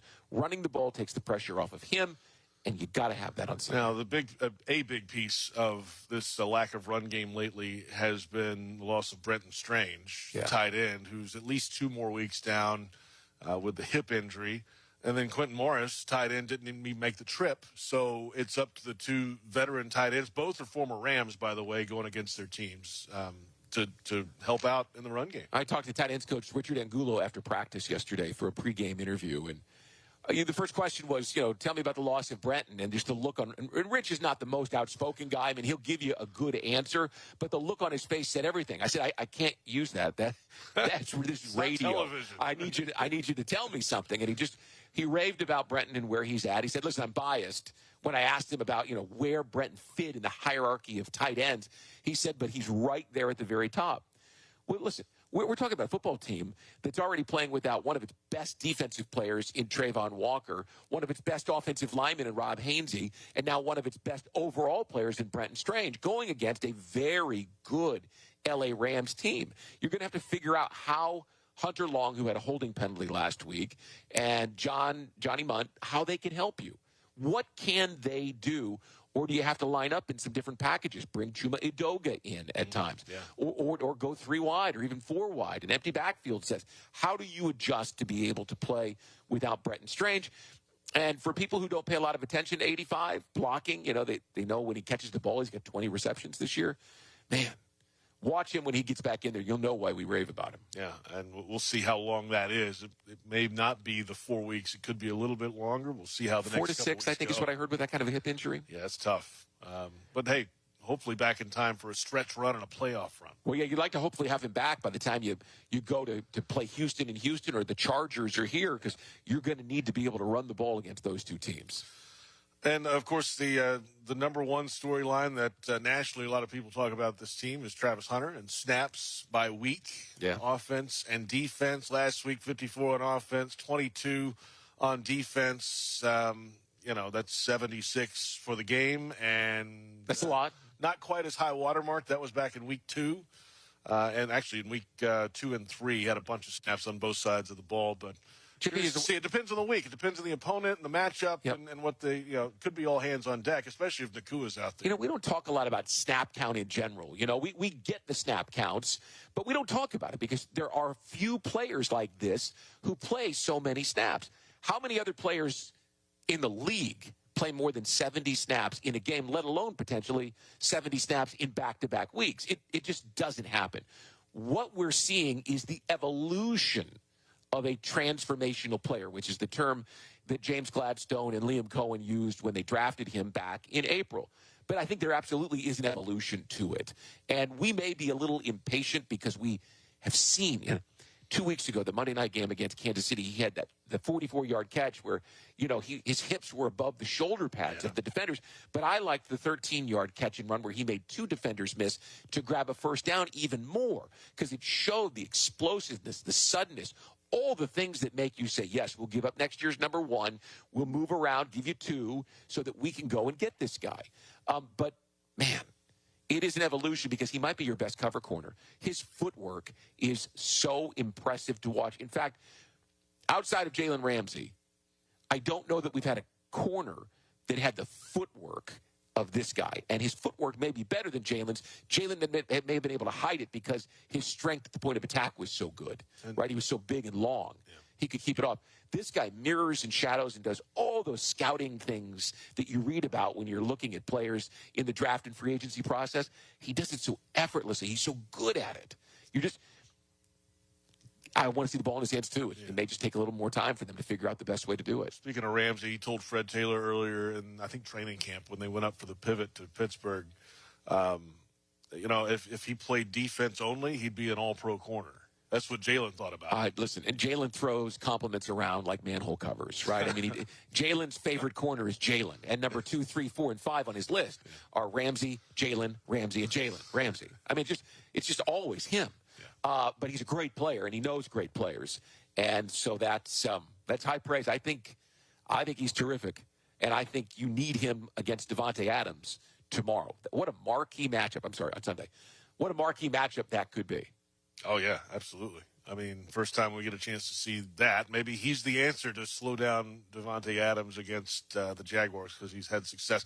Though they're having some issues connecting with Devontae Adams, less like 47% targets to, and of course the Jaguars have their own issues with connecting with receivers right now too. I wonder what Brian Thomas Jr. thinks about all the Travis talk. Right? I wonder if maybe that doesn't spark him to say, "Whoa, hold on." Number 7 is number 1 around here. If it were me and I had put up a 1,000-yard season like he did last year, 1,200 yards and 10 touchdowns, I'd be a little offended by that. I would want to. No, I get it. He dropped the ball last week. I get it. Football 6 times in a season. Well, 6 games. What I'm getting at is that I hope that the Travis talk ignites something in him that says number 7 should be number 1. Hope so. I mean, you got the potential to have 2 guys who could be number 1. Right. I found it interesting when Liam said at his press conference, we're trying to find ways to make him the number 1 option. And I thought, I wonder what Brian thinks about that. Hopefully, this is something that gets him started. What's left on your week here in London, Brian? I like Friday practice. I enjoy watching them go through the process. And so I'm looking forward to tomorrow to put the wraps on the whole thing. And I've stayed out here at the Grove. I haven't been into town yet. Saturday, watch out, London. Here I come. Right? Okay. Right. Listen, my favorite little spot is a place called Dehesa down in Carnaby Square. It's a tapas place. It's roasted meat, red wine, and this piece of flatbread that they hit with olive oil and garlic, and they put it in the oven. Oh, watch out. Better not be in line there when I show up. Love that. I'm coming in hot. It's funny because we've done this so much now that when the schedule comes out in April, we know. May, I make bookings at all these restaurants. You order the same ones every single. The Dehesa people are like, whoa, okay, that's his table, right? He's going to be a pain in the butt unless we get him his table. Exactly. So looking forward to that. Looking forward to the game on Sunday at Wembley. Always fun at Wembley, and the Jags have had some success there recently. And I don't love the matchup. I don't. I think the Rams are quietly one of the better teams in the league. I think Stafford is a guy who's capable of carving you up, and we've talked all about that defensive front.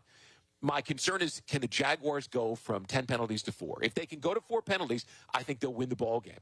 And that's been a focus, right? We quizzed him. John Oehser was quizzing the coach about it yesterday in his news conference. How do you do that? And I thought he gave them good answers.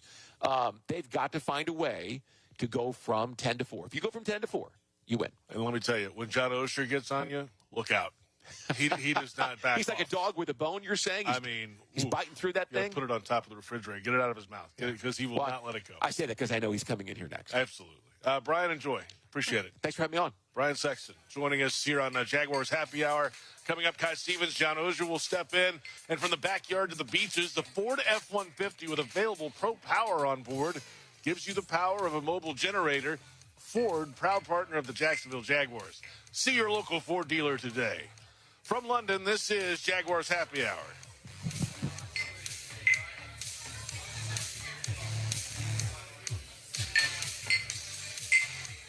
This is Jaguar Hall of Famer Tony Baselli telling you about Heritage of North Florida, Jacksonville's premier roofing and home remodeling company. With over 25 years of trusted experience, Heritage of North Florida has built a reputation for quality, reliability, and craftsmanship. Whether you need a new roof or updating your kitchen or bathroom, trust the pros at Heritage of North Florida to create the perfect place to call home. Mention Jaguars to get $1,500 off your next roof or kitchen remodel when you go to heritagenfl.com. Go Jags. Watch the game, host your crew, or just unwind at PC Grill and Patio at Sheridan Jacksonville, part of the Marriott family of hotels. Enjoy craft cocktails, tasty bites, and indoor-outdoor seating perfect for watch parties, happy hours, and events. Mention this radio ad for 10% off food and drinks. Visit SheridanJacksonville.com or call 904-564-4772. What's Here is a place that generations have trusted to help their kids grow up healthy and strong. What's Here are caregivers with knowledge and expertise rivaling any children's hospital in the world. What's Here is the only Level 1 pediatric trauma center in our region. What's Here is Wolfson Children's Hospital with the technology, research, and dedication to save and change countless young lives. Wolfson Children's, always here. Visit wolfsonchildrens.com. Get ready, Jacksonville. The biggest blue and gray celebration of the year is almost here. UNF Homecoming is November 12th through the 15th. Head over to the Nest for the Homecoming Parade, tailgate, homecoming game, and more. It's fun for the entire family. So swoop in and join the celebration. Find all the details and the full schedule of events at unf.edu/homecoming. That's unf.edu/homecoming. And we'll see you there. Swoop. Is your organization ready to tackle its toughest challenges? For 3 decades, CSI Companies based in Jacksonville has been the trusted workforce partner for leading healthcare and technology providers nationwide. Whether finding the right talent for a specific job, advising on a strategic project, or offering seamless managed services, they tailor every solution to fit your needs. CSI brings trusted expertise and a people-first approach to your organization. Get the job done right. Together, we go further. Learn more at CSICompanies.com. It's game on, Jaguars fans, no matter where you might be. From the backyard to the beaches, the Ford F-150 with available Pro Power on board gives you the power of a mobile generator. So as long as you've got a TV and a signal, you don't have to miss another game. Just one more reason why Ford F-Series has been the best-selling truck in America 48 straight years and counting. Ford, proud partner of the Jacksonville Jaguars. See your local Ford dealer today.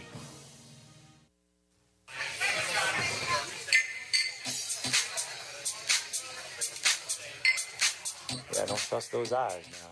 Don't trust his eyes, but we've talked, it's his full command of the operation that ultimately we have to be great with our disguises. We have to be great with our spot drop coverages. We've got to try to affect the pocket, obviously, in a lot of ways. But he has such a great way of dissecting pre-snap and then operating post-snap. Head coach Liam Cohen yesterday at the Grove discussing Matthew Stafford, the quarterback for the LA Rams. And welcome back. It is Jaguars Happy Hour. The Hyundai Studios on the road this week. Actually, across the pond this week. We're outside of London at the Grove, the team headquarters throughout the week, northwest of the city, and the Jaguars and the Rams coming up at Wembley this Sunday, the 11th Jags game at Wembley, 14th all-time in London coming up. Jeff Lageman on assignment today.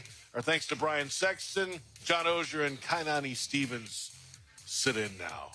Aren't we all kind of on assignment? We are all on assignment. I got to sign this. I wouldn't be here voluntarily. It's a country house. Welcome. Glad you're all here. And here we are back in London again at a place that the Jaguars organization knows well. And the operation of everything here at the hotel is smooth as can be. I mean, Kai, you did a little tour of the place the other day, didn't you? Did. We walked around. JP, of course, knows all the fun facts. But just looking around the property, it's pretty cool. And for those that don't know, it's about 45 minutes, an hour north of the city. So it is isolated in itself for the players this week. They practice here, eat their meals here, pretty much here the whole time. They have a little time away. But it is training camp-esque in that way because they're all in a hotel together pretty much 24/7. I want to meet the guy who can tell me the real stories of the Grove. Because you know there's some bodies buried here. Oh, no.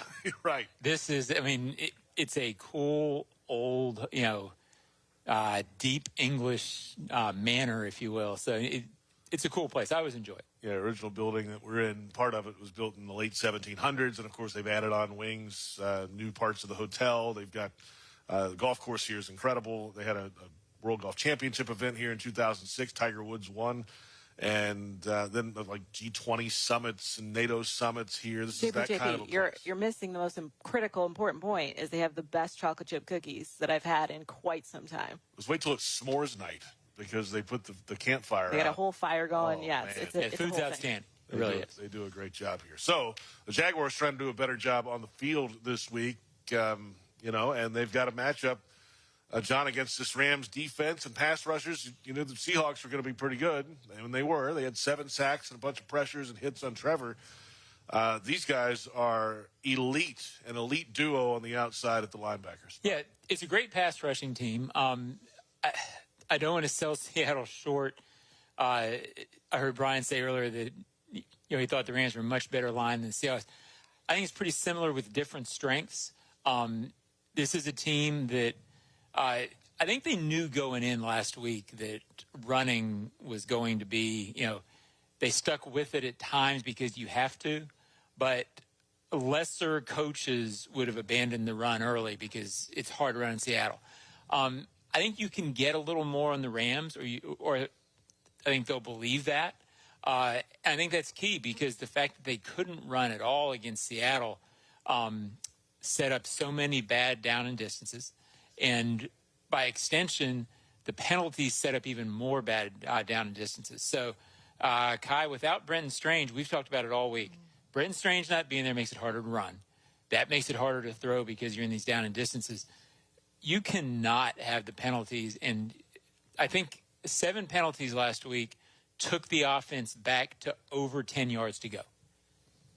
You're making it really hard on yourself. You ain't going to win in the NFL walking backwards. And John, you mentioned Brenton Strange. I feel like he's such a big part of this, and a lot of it maybe goes unnoticed until he's not out there. And a good point you mentioned with the running game, the first, 4 weeks, they were amazing, and then not as good recently. And we've seen what the pass protection looks like when Trevor's forced to throw in those long down and distance situations. And this is not a team you want to be working on the offensive line against. I think, unfortunately, it's going to be a little trial by fire this week, whether Robert Hainsey's back or not. It's going to need to be a collective effort that we didn't see against the Seahawks. Yeah, with apologies to Devin Lloyd, it feels like, this is sort of tied in with the run and sort of tied into how they're a little different now than they were a couple weeks ago. What's the identity of this team want to be? Physical. I would argue the 2 most physical players they have are Trayvon and Brenton Strange. So how to make up for Trayvon being a little limited and Brenton not being in there and still be who you want to be, I think it's been a challenge. And I think, with Trayvon still only playing with one hand, that's their challenge this week. I think you'll feel healthy after the bye. But this week, can you be what they expect to be with those 2 guys not, one not in and one not where he normally is? Time now for the Jaguars' defensive coverage of the game presented by GEHA, Government Employees Health Association, benefits for federal employees and retirees. And we take a closer look at the great Matthew Stafford, now 9th on the all-time NFL passing yardage list, surpassed Dan Marino last week to move into 9th. Of course, first overall pick back in 2009 by the Detroit Lions. 17 years now in the National Football League. One of 10 players now over 60,000 yards in his career, and he's undefeated against the Jaguars. 4-0 in his career. 4 touchdowns, 1 interception, and Stafford is the guy that triggers this whole thing and one of the elite guys still in the league. Yeah, I got an email from somebody this week calling him Stat Mafford. And I guess, readers always think they're clever, right? But I think that's really selling Matt Stafford short. The Rams, since he got there, except for a year where they were really beat up, have been in the postseason and been over 10 wins every year. I don't care how good your coach is. You don't get over 10 wins every year unless you're getting quarterback play that's consistent, that's winning, that's not giving games away. And JP, on the Huddle Up podcast yesterday, you know what the Huddle Up podcast is. I've heard of it, So, I thought Bucky Brooks really analyzed Stafford well when he said he's an unselfish quarterback in the sense that if they don't need him to be the guy, he can step out and be a facilitator. When you need him to be the guy, he can be the guy. And after 17 years, I think he can feel during a game what's needed.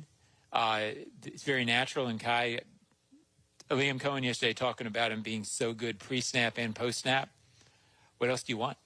Liam obviously working with him when he was with the Rams a little bit with Matthew Stafford, just so much respect for them and Sean McVay. But I think I mentioned this earlier today, I'm sure, but situational football is so huge to both McVay and Liam Cohen, and Matt Stafford has just really gotten it down at this point, what's needed to be done for that Rams organization, for them to be competitive every single year. He knows how to play football. I think a lot of his strengths kind of go against some of our weaknesses as well. I mean, the deep ball, I feel as depending who's out there, obviously Puka Nacua not practicing yet, as we've seen, but Devontae Adams scorched us last year with the Jets. So I think their ability to get the deep ball, the big play out there, that could be concerning. And then also, as Liam said to begin the block, don't trust the eyes, because he can throw a lot of defenders off with some no-look situations and just kind of using that to get the defense where he needs them to be, and having that kind of ability to conduct a defense to get what you want on offense is pretty cool. Yeah, and sometimes Hall of Famers sometimes win games. Jamar Chase won a game against the Jaguars earlier. I think he's probably going to the Hall. The one guy going to the Hall in this game is probably Stafford. So don't sleep on him. No, all these different arm angles. He was kind of that first guy to just switch it up a bunch, and no-look passes and all these things are in his arsenal. And the fortunate thing, hopefully this is not the week that he finally gets a connection going with Devontae Adams. They've had some issues, like the Jaguars have had some Speaking of guys who might wear a jacket someday. Right, yeah, he's right up there too. So, and he's closing in on surpassing, of all things, Jimmy Smith on the all-time receiving list in the NFL. He could do that in this week's game as well. But you don't want that connection to begin this week, certainly not. From the Jaguars' pass rush perspective and defensive front perspective, they got a running back that can play both ways. The passing game, he's big, a couple touchdowns there. The running game there for the Rams also, it has a similar kind of feel that a lot of this stuff can go through that running back, and the front seven is big this week. Yeah, I mean, since Trayvon's been down, or not down, but not himself, who Trayvon usually is, you can feel it in the defense, you can feel it in the front, and I think Josh Hines-Allen has certainly felt it by not having, or by having to play against more offensive lines that's slanted his way. But they got a game to play with Trayvon still with one hand. So they have to figure out a way to get some penetration. They have to figure out a way to get some, they've played the run fine either way, but you have to disrupt more than they disrupted against the Seahawks. Yeah, I think Sam Darnold had a lot of time to throw the football. That certainly did not help out the secondary, who, adding in a new player, Greg Newsome, kind of switching some things around when you trade Tyson Campbell middle of the season here, or beginning of the season here. So there's things that they need to work on. We've seen a ton of success with them taking the football away. Getting back to that is always nice, giving the offense some extra possessions. But the first game of the season last week, they didn't have a takeaway, and we saw maybe some flaws that maybe had been overlooked a little bit because the takeaways were so high. Yeah, Liam is outstanding on the podium. Obviously, I think most fans have sensed that. And he breaks down complex things very well. On Monday, he broke down, I think it's not very complex, when he said the Seahawks pressured the quarterback and the Jaguars didn't. Sometimes it comes down to that. If your quarterback's under duress and the other guy's not, you're not going to win very many games. Let's come back in a moment. We'll take a look at the injury report, at least Wednesdays. The Thursday one comes out late night tonight since the Jags are in the UK and the Rams are in Baltimore this week. If you want customized Jags furniture for your home, check out zipchair.com and browse all customizable options. ZipChair, furniture for fans. Also at 5 o'clock, Jags HQ, James Gladstone, Tony Baselli scheduled to join us. And from London, this is Jaguars Happy Hour.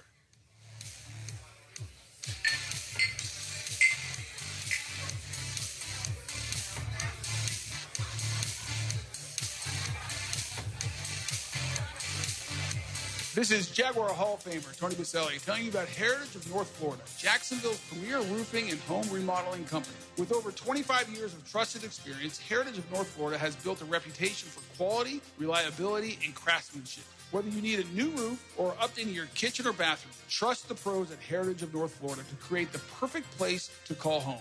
Mention Jaguars to get $1,500 off your next roof or kitchen remodel when you go to heritagenfl.com. Go Jags. Look closely at the Ford F-150, and you'll see more than just a truck. You'll see hard work, a great adventure, and so much more.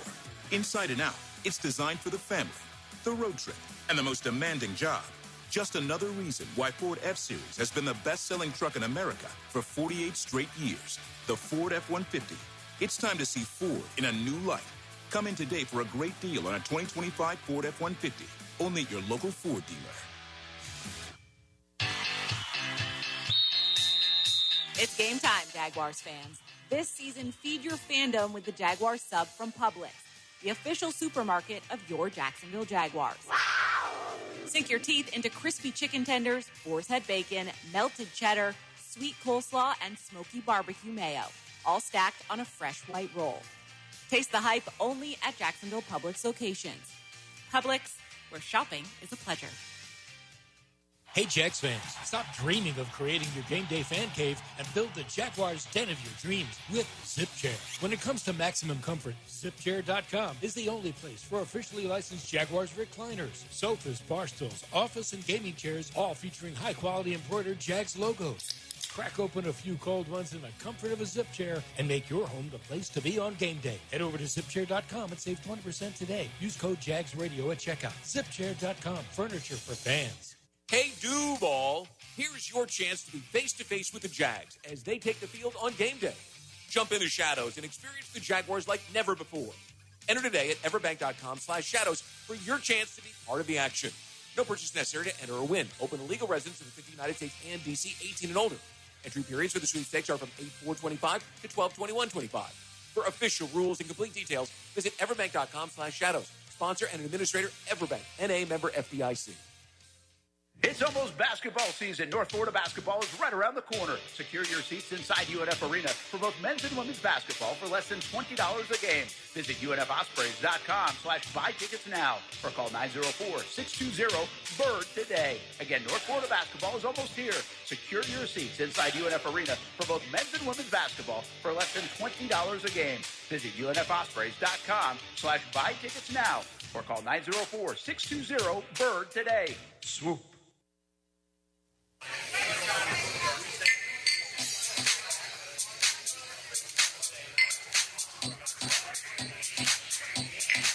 Ahead of the Wembley matchup, the Rams and the Jaguars. The Jags 7-6 all-time in London, 5-5 at Wembley. The Rams 2-2 all-time on UK soil. And welcome back. Jaguars Happy Hour. JP Shadrick, Kai Stevens, John Ozier sitting in with us. Coming up at 5 o'clock, it's Jags HQ on the Jaguars Radio Network. Tony Baselli and James Gladstone scheduled to join us. So here it is, Rams, Jags, and hey, a win in this game. 5-2 record going into the bye week. I don't know many coming into the season that would have picked that kind of a record going into this bye, considering the record that, or the record of the teams from last year that were on the schedule. And the That's why the preseason picks are so strange sometimes. You got to go play the football games, Kai. Absolutely. And when you look at strength of schedule, like that, this little murderer's row was kind of the tough part of the season. It was, I think, John, we were saying you get through 4-3, 3-4, you feel good about it. Now you have an opportunity to be 5-2. Yeah, and I think, especially with the guys that they have out right now, if you can get to the bye, there's no guarantee that all will be 100% coming out of the bye, and Strange might not be. But you're closer to getting back to that, and you can at least get a little healthier. And getting through the Texans, Niners, and Chiefs stretch was really big. I figured they'd lose 2 or 3 of those. I mean, 2 of 3 of those coming in. So to get there and now have a chance with a loss, you're still 4-3 and still in great shape coming out. With a win, you feel like your odds of making the postseason. I know we're way ahead of ourselves, but 5-2, the way this team fights, the way it believes, usually teams that collapse or give it away down the stretch either get really injured or they give up on the direction. I don't sense at all this team's going to give up on the fight that they see in the second half, the way they believe in it. So 5-2 gets you in a situation where something could be special this year. We've seen the collapse firsthand. Remember 2023? I mean, they were 5-2, and they were 8-3, and then all hell broke loose. Moving on, GP. Oh yeah, that's in the past. Rear view. That's the rear view. We're looking forward. We've seen some stuff, Jay. We've seen a lot of things here in London as well. What's the rest of the weekend hold? What do we got? Well, I know JP's got events galore, I'm sure. Yeah, yes. You're a very busy guy. Tonight, of all things. Jaguars trivia at the Jags Pub in Victoria tonight. Have you been studying? Well, I'm hosting it, so I know all the answers. Oh, okay. So you're cheating. Got it. I read them off a sheet. That's the best way to pass a test. Yeah, right. Exactly. That's tonight. Then there's the big pub party on Saturday with Maurice Jones-Drew and Fred Taylor. That's the one to be at. It's going to be a packed house. And that party could run the ball. Yeah. So get them no back doubt out there. about it. No doubt about it with those two. And then I think Jags owner Shad Khan's scheduled to speak to some media on Saturday. We'll have that and run it on pregame on Sunday. Very good. Which is always a treat here in London to get his thoughts. And curious how the next few years here will be because of the stadium situation in Jacksonville, the construction. And we'll see if we can get any answers out of Shad. You know, hard-hitting questions? Dig Investigative deep. journalism? I'm going to stick John on him. That's what I'm going to do. Well, I'm going down, and Shad better bring his A game. So, that's right. I have, in case you were asking, I did. I have Andrew Wingard on the Ozone podcast, which I believe will post tomorrow. And Ozone podcast is always good, but this one, as you might expect, Dewey was Dewey, and shared some really good stories. So it's worth a listen. Did he have any quotable lines that will be used on rally towels? Not yet. He says those are sort of, they come to him when they come to him. I think he's keeping them under wraps until the right moment. Yeah, but he did talk about it. It was always the Jags. It's become so, it was sort of his thing. And he did talk about how that sort of followed him to this day. People still, when he's out. So I always enjoy talking to Dewey. I think everybody does. And it was very enjoyable at his own podcast. Looking forward to that. Absolutely. Time now for the injury report presented by UF Health, the proud healthcare partner of the Jacksonville Jaguars. And again, the Thursday report comes out at like 11 o'clock p.m. London time. What is that? Like 6 o'clock 5 Eastern? hour difference. Yeah. 6. Thank you, John. All right. Math. Time zone wizards over here. I am the time zone guy. You are. So we will take a look at yesterday's report for both teams, starting with the Rams. Tutu Atwell, the wide receiver with a hamstring injury, didn't play last week, limited on Wednesday. Blake Corum, the running back, didn't practice with an ankle injury. Havenstein, the tackle, didn't practice, ankle injury. Puka Nacua, of course, did not go Wednesday with the ankle injury. He was injured in last week's game. Colby Parkinson, the tight end with a concussion, was full. Omar Spates, linebacker with an ankle issue, limited on Wednesday. And Josiah Stewart, linebacker with an illness, did not participate on Wednesday. That's the Rams. Puka Nacua is the number one priority there, of course. Yes. Forgive me for not quoting correctly, but I saw on Twitter somewhere talking about you almost want Puka to play, because I feel like sometimes when we get so amped up that maybe a player isn't playing, their backup finds some way to just explode. Also, tight ends against the Jaguars always happen to have their best day. But when we're talking about Devontae Adams, they haven't connected yet a lot because the ball's been going to Puka Nacua a lot. but with someone of that ability, that still concerns me. So even if Puka's not out there, I still think that needs to be a focus for them, because giving up the big play has been problematic last week against their receivers. And when you have great receivers, they can find ways to get open. Yeah, Nakua is so precise, and so much of that Rams offense is dependent on precision route running. And when Cooper Kupp was the guy, that's what they looked like, and they don't look that much different with him. But the number one guy in that offense, it's important because of that, the trust that Stafford has. So I guess I would still feel a little better if he's not running out there Sunday, guy, with apologies to that theory. But with Stafford, you cannot assume anything, and he has the ability to use guys who aren't his number one guy. Now to the Jaguars on Wednesday. De'Ami Brown limited with a shoulder issue. Hainsey with a hamstring injury was limited. Devin Lloyd did not make the trip. Neither did Quentin Morris, the tight end. Lloyd with a calf issue. Morris with a groin issue. Eric Murray with a neck problem, limited on Wednesday. Trayvon Walker, full participation with the club on that dislocated wrist that he had a surgical procedure on a couple weeks ago. So that's the Jaguars list from Wednesday. We'll see about Hainsey moving forward, obviously, on the offensive line. That would be key to have him back. And Trayvon Walker is going to play through that club. That's just what it's going to be, another week. I think also Devin Lloyd not making the trip at all, right? So that puts a lot of pressure on Ventrell Miller, who high energy, Energizer Bunny guy. But Devin Lloyd, obviously, through the first couple of weeks of the season has been tremendous for this defense. So not having him out there is going to hurt you a little bit. But obviously, if we can avoid some longer-term injury, that's clearly what the focus is going to be going forward. We talked about Brenton Strange is on IR, and Robert Hainsey, I think, is the one I'm going to focus in on, see where he's at on Friday. Yeah, Hainsey's huge. You want him back. I think with Ventrell, I don't necessarily worry at all about the Jaguars' defense overall play-to-play being less with him, because he's really good against the run. He can do the things that Devin did in that. What you're missing, obviously, is that one play where Devin has been able so far to turn momentum. Not saying Ventrell can't do that, but few linebackers in the last 10 years have had a run like Devin was having before he got hurt. There you have it. A look at the injury report presented by UF Health. And the Jaguars and the Rams coming up this Sunday at Wembley Stadium, 9:30 a.m. Eastern kickoff time. We'll go on the network, on Jaguars Radio Network, at 8:30 with countdown to kickoff. 6:30 a.m. Publix tailgate show back home. That's early. Jacksonville. They're going to have to get – are they doing breakfast that early? Like, what's the pregame ritual for these 9:30 games? I believe so, yeah. Dempsey and Austin Lane will be back in the studio in Jacksonville on the air, 6:30. Maybe like a fancy brunch. So Max has to make it to the stadium at 6:30? Better. Okay. Or they're not going to get on the air. One of the two. That's a big morning for my boy. Right. Absolutely. So that's coming up Sunday. Always a pleasure to be at Wembley Stadium. Looking forward to this. It's the 60th regular season international game in league history, the 42nd in London, and they're not going anywhere. They're only going to expand moving forward. There's already talk of possible 16 international games if the schedule goes to 18 regular season games. That means everybody would play one at least in a season. That's in the future. They're adding cities by the year, of course. They've already done Sao Paulo, Brazil this year, Dublin, 2 in London, 3rd in London this week. Then it's Berlin and Madrid in November. And they're just going to keep adding and adding and adding.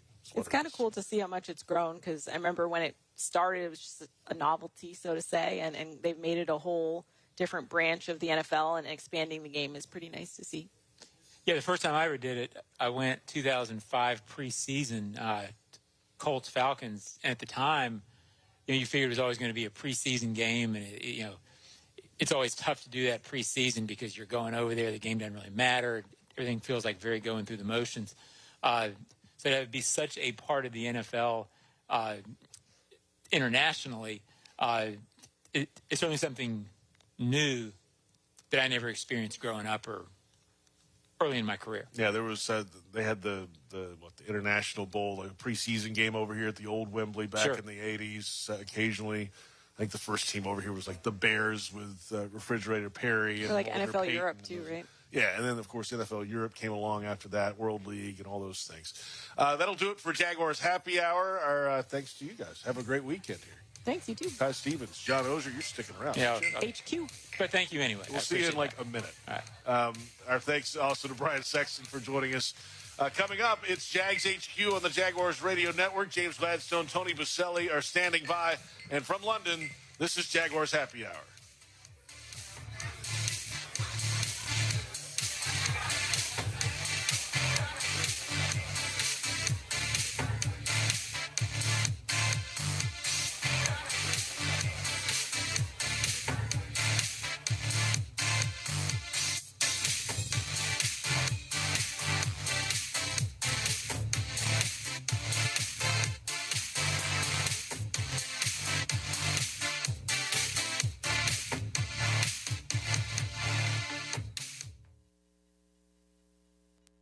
WJXL AM, WJXL FM, Jacksonville Beach, 1010XL. 10XL.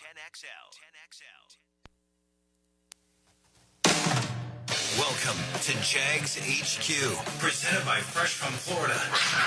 JP Shadrick and former Jaguar Jeff Lageman sit down each week with the decision makers of your Jacksonville Jaguars. We're going to bring you a product that you all can be proud of. With that, game on. Jags HQ, presented by Fresh from Florida, starts right now.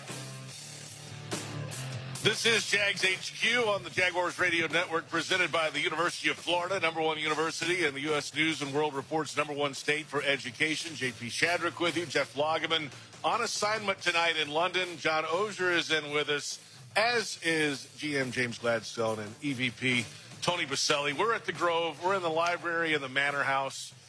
And here we are back in London. John, thanks for stepping in. Appreciate it. Good to see you. I get that you have to say next man up, but this may be one injury you can't overcome. Losing logs. Yeah. It's a lot. It is. Some Defense might say will go after this weak point. Some might say it's the highest rated show in the history There's a spike of right HQ. now. Yeah, there's a spike going on right now. Here we are in London. Tony, we've done this a million times. Yeah. 1,000,001 right now, but a different role for you. The operation. We've done it all over the place too. We've done it in pubs. We've done it remotely. We've done it here. So this is fun. Yeah, back again, James. You're first with the Jaguars. Did you come with the Rams back in the day, or no? You know what? Did tap in for our time with the Rams. A couple different stops in terms of which hotel it was at, but I got a chance to come here to the Grove once before, and so it's not uncharted territory. How was the operation getting over here, Tony? And the whole week here at the Grove, the staff here at the hotel is fantastic, but the operations behind it, your first opportunity running that part of this organization. Yeah, I didn't get in the way, so it worked. I think. Listen, we have a great group, and they do a great job in each department getting everyone over here. It's obviously a big. It's a big move. We bring everything from Jacksonville here to London, and you got to do it quickly. It actually starts in the off season. We start prepping for this in the spring, and then in the summer we start shipping stuff over here. Hamza and his team does a great job of making sure the flights, hotels, transportation. Mindy and Jackie with all the nutrition and food, and then that doesn't even speak to being ready to play a football game, which you got to have video and equipment. Supporting our coaches and players and making sure we can get on the field. It's full time, and then at the same time, the front office, which James, the personnel department, has to keep on operating. And so we moved that whole operation as well here to London. And the great thing is we haven't missed a beat. It's been seamless. Everyone's working long hours and making sure that everything that we need to do to make sure we can compete on Sunday, be ready to win a football game, but also prepare for the future. People can do their jobs and do them well. Oh, you got to love it post-game on Sunday, being able to work through, Art, have there been any injuries? Are there any injuries that we need to make an adjustment to our roster immediately? And knowing that we got roughly a 24-hour shot clock before we take off. And, leaning into our operations staff to be able to, get guys in and out efficiently, to be able to be a part of our flight over, or even another who joined us from all the way on the West Coast, cross country in the United States and then across the pond, and was able to get out for practice yesterday. So it's been a full speed ahead type of operation, but certainly got to give a ton of credit to our group for making it as seamless as possible. I mean, real quick on that, I mean, we were on the plane taking off and getting ready to take off, and James came up to me and says, hey, we got an opportunity to go get an international player on practice squad. And who probably has a passport, so that's good. Oh, yeah. But there was, you got to work through the green card because he's not British. He's not actually British? German. Okay. So can you get back into the United States if he were to come over and practice for the week versus wait in the United States for our return? So, you know, He could just say he knows it. So, yeah, James dropped down on Hamza, and the ops team said, hey, go figure it out, and as we're taking off. And I don't know how they did it, but next thing we know, he's here with us. Do most players around the league have to have passports now? Is that because 7 or 8 years ago that was limit your, availability. Okay, for sure. Yeah, there was one year where I think we signed a guy off the Cincinnati practice squad in Cincinnati, but his passport was in Connecticut. Oh. Yeah. And though he had to go to Connecticut separately, and then met us over here later, and that whole situation. But that has changed. Yeah, and that's the whole thing too. I mean, leading up to it, you have to make sure that you have all the players' passports and our coaches. And I don't know how it's been in years past, but this year, one or two can't locate them. Sure. And so next thing you know, you're on rush and you're trying to flip and get a new passport before you have to leave. Now, again, our team does a great job of thinking ahead and not waiting to the last second. And so there's plenty of time to go through these things and making sure everyone's prepared. And then it takes also some patience, because as much as you want everything to be perfect and seamless, today's NFL is a lot of technology of what we're doing with all the data that we're capturing. Our coaches are using that data, our sports science, our medical. I didn't even talk about all the work that Ferg and his team have to do to get our trainers and making sure we can take care of our players here. And so all that has to happen. It's a large, a lot of stress on technology. So we have people working long hours, and then the patience of our coaches and our players understanding that instead of something happening immediately, it might have to take a breath, and we'll get things going as we go. And everyone's been great, and it's really a hats off to the whole organization. Tony Baselli, James Gladstone with us on Jags HQ. We'll dig into this matchup coming up on the field, the Rams and the Jaguars. But, James, your entire career has been with the L.A. Rams, starting as a senior assistant to the GM in 2016, director of scouting strategy for a number of years up until last year. What are your emotions this week when you're facing a team that you've worked for your entire career? Oh, there's a lot of respect for the L.A. Rams, the organization, the people that are still there that I sort of learned the industry through. I know that there's a lot that I have to credit to them as it relates to me even being granted the opportunity to fill this role, while at the same time knowing that, look, the significance of every game is real. Doesn't matter who the opponent is. I know you can look at our players. There have been plenty who have come from a different organization. So it's no different in this instance for me. We're focused on ourselves. That's where we're rooting our minds, and that's been the case since we started this season. I know we certainly talk through the idea of our upcoming opponents, who are some of the game wreckers, those types of things. But, following this last matchup versus Seattle, we wanted to re-image the way we were approaching this week and make sure that the focus turned inward. And that's where I've been placing my thoughts, my mind. And, I don't think we can look past the significance of a game in London, right? We got an opportunity to represent the Jacksonville Jaguars on a global stage. And I think that's what carries a little bit more weight than anything at this point. Isn't really Rams, but it sounds like you don't want to talk about the Rams too much, so I'll go another direction. The decision to come over early, talk about that and how much of a positive has it been?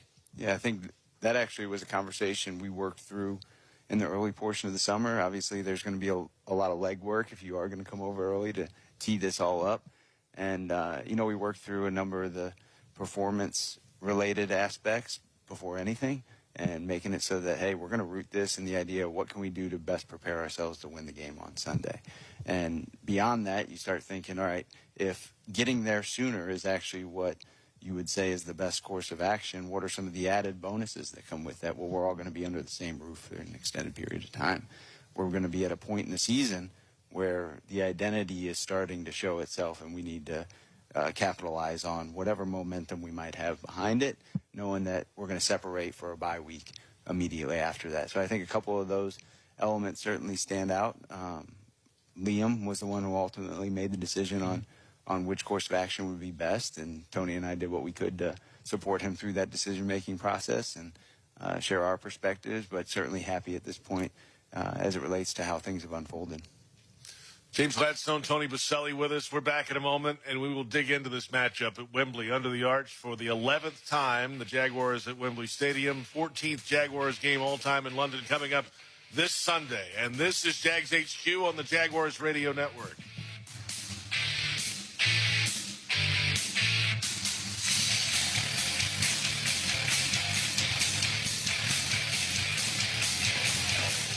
Jaguars fans, it's time to show up and show out. Get game day ready with fresh gear from Fanatics. Rock your teal and black with the new Sideline collection, head-turning headwear, and exclusive drops you won't find anywhere else. Visit any of our 11 convenient locations throughout the stadium and rep your Jags in style. The Jaguars Pro Shop, a Fanatics experience. The Jaguars bring performance, strength, and passion to every play. And you'll find the same when you bank with EverBank. Open an EverBank Performance Savings account and score serious savings. See what you could earn at everbank.com/Jaguars. EverBank, advantage you. Member FDIC and the official bank of the Jacksonville Jaguars.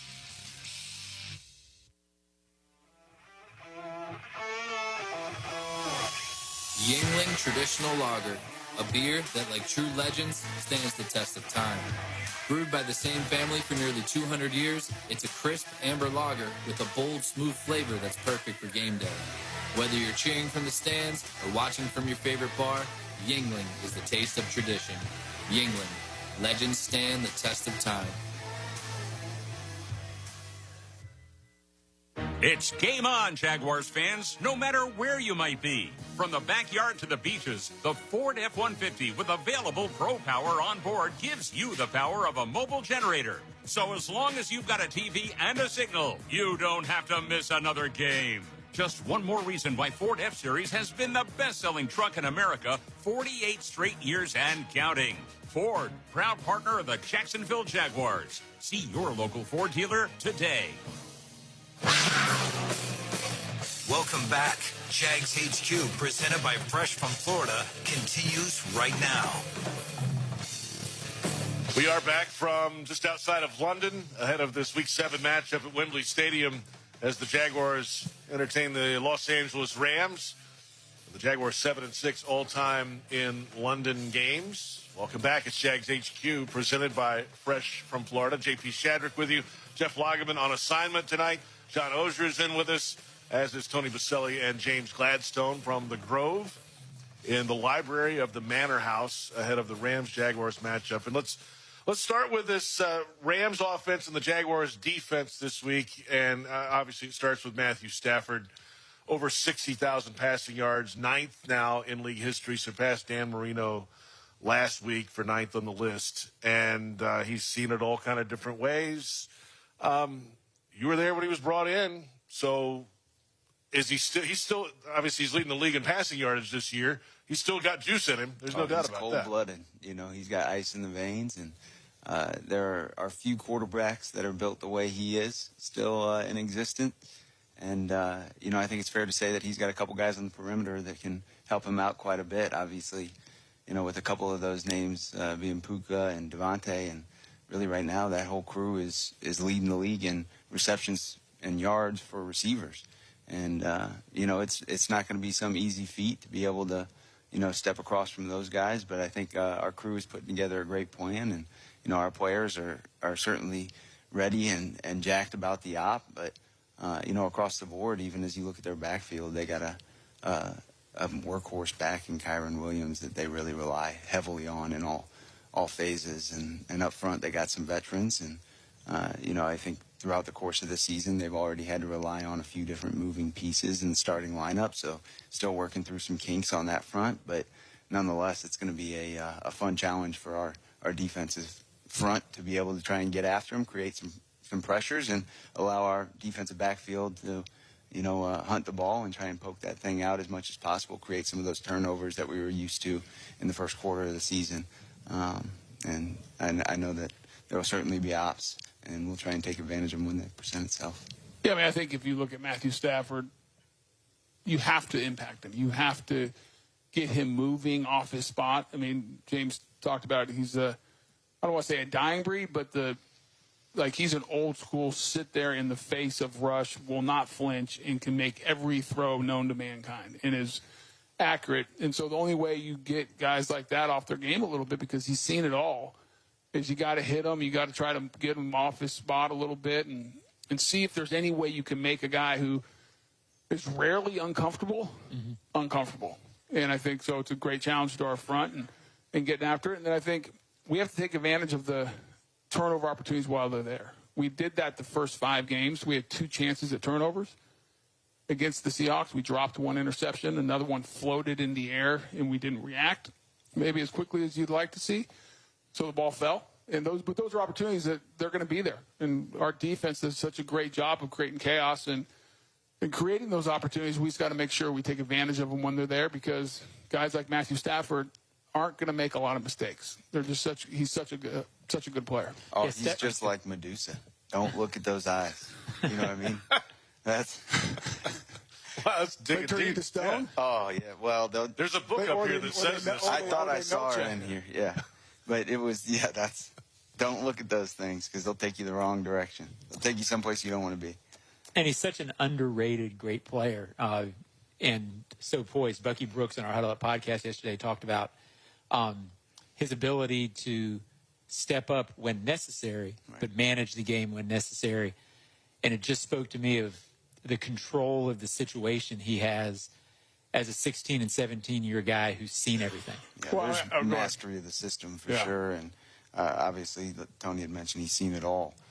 He is in full control. And even when you feel like there's a dull series, 2 series back-to-back, he can strike at any moment. And there's no way that you can begin to press the snooze button, so to speak, when facing him. Not to scare everyone too much, but, I mean, I even think about last year in the playoff game, which was a loss against the Eagles. But that was a game, if you watch Matthew Stafford operate under extreme pressure. But I remember watching that game the whole time, I'm like, the Eagles are just going to walk away with this at some point because of the pressure and the chaos they were creating on defense. And you just watch them sit in the midst of just chaos and a storm coming in his face, making one throw after another. And I remember watching the game just amazed that a guy, I mean, he has the talent. But, John, I think what you said is true. He's truly one of the great all-time quarterbacks that doesn't probably get mentioned enough. Right. But if you watch him play in those moments, you realize that he's a dangerous man. How important is Puka? Critical. I was going to say, well, after 5 games, he had over 5. Yeah. He has over, close to 600 yards, whatever. He's playing like the best receiver in football right now. He was on track to set the record for yardage in the NFL. I'd say that is a big thing to look for. Like, some people don't appreciate it that much because Cooper Kupp was so good and then it stepped right in. How is he different? I think in a few ways he's not the same type of precision that Cooper played with.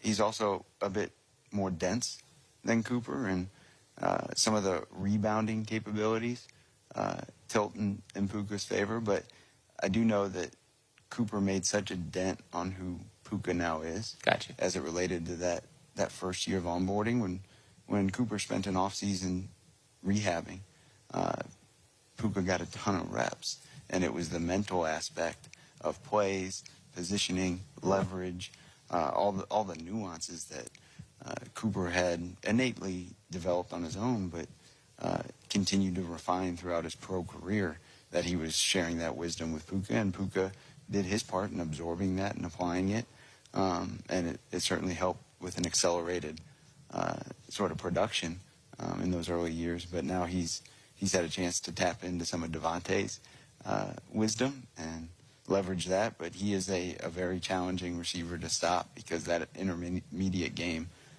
is something that, they really take advantage of. One final Jags defensive thought here. Devin Lloyd didn't make the trip, so Ventrell Miller is going to step in. And then how difficult is what Trayvon Walker's trying to do playing with the club right now? Oh, that dude is a beast. It's not an easy thing to do. And I can tell you we're now just over 14 days removed from surgery. So he'll still be in a club this next week. Bye week will help in terms of freeing some of those fingers up for the game after. But at this point in time, he's dealing with plenty of pain, trying to figure out how to best use that in shedding blocks and creating some moves as a rusher, getting more familiar with that. It's not uncharted territory. He had done it in college and even at high school. But nonetheless, each time that you put it back on, you're still getting a little bit of a feel for how to best utilize that limb. But, yeah, that's not an easy thing to do. And with Devin, it's tough when he's playing such good ball to potentially slow down that momentum that's behind his back. I know it's something that popped up for him, and between him and coaching staff felt like in game that it made the most sense to take a step back and let Ventrell get a run, feeling good. And Ventrell showed up. He was part of a half sack, and that was a big moment in the game. And he'd been doing a great job on special teams, and our coaching staff doesn't have any fear heading into this one, especially off the heels of Ventrell stepping in to a game against an opponent who was, really putting a lot of priority on the running game and wasn't able to find solid footing in that phase, and a big part of it was because of Ventrell's impact. Tony, I watched you play through stuff when you played. How impressive was what Trayvon's doing? Oh, I think it speaks to who he is and his desire and his love for the game of football and the type of competitor he is. And I think the good news is you watched him operate against Seattle, and you could tell a little bit that he was still feeling his way through, but played solid, good, strong football. Watching him today in our full padded practice, you could see it. He's even kind of evolving and becoming more natural. I thought he had a really good day today, and it didn't jump out that it was impacting his rush and what he was trying to do. So I think what you're going to see is he's a guy that has a high pain tolerance, to say the least. He's different. He's built different. And I think he'll go out and play a great game, and I think he's just going to get more and more confident with it, and that confidence will produce even better play than we saw in Seattle. All right, guys, we'll come back in a moment. We'll take a look at the Rams defense and this offensive matchup for the Jags this week and get some final thoughts ahead of the Rams-Jaguars matchup at Wembley Stadium in London. It's Jags HQ on Jaguars Radio.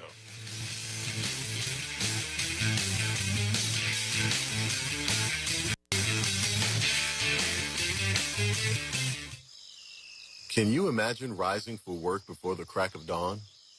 Tending to hundreds of acres of land before dusk? Well, that's what happens on 47,000 Florida farms every day. Florida's farmers work hard to grow nutritious food for you and your family. And you can help support them by enjoying delicious Fresh from Florida produce. Look for the sunny Fresh from Florida logo where you shop, or visit freshfromflorida.com to learn more. The moment you drop off donations at a North Florida Goodwill, your things start new lives. A donated jersey helps someone suit up for success through education and training. A pair of old cleats helps a job seeker step confidently into new career opportunities. Every donation fuels Goodwill's mission to provide education, training, and career opportunities, removing barriers to employment and building brighter futures across our community. To find your nearest donation center and learn more, visit GoodwillNorthFL.org. Goodwill, where your things start new lives.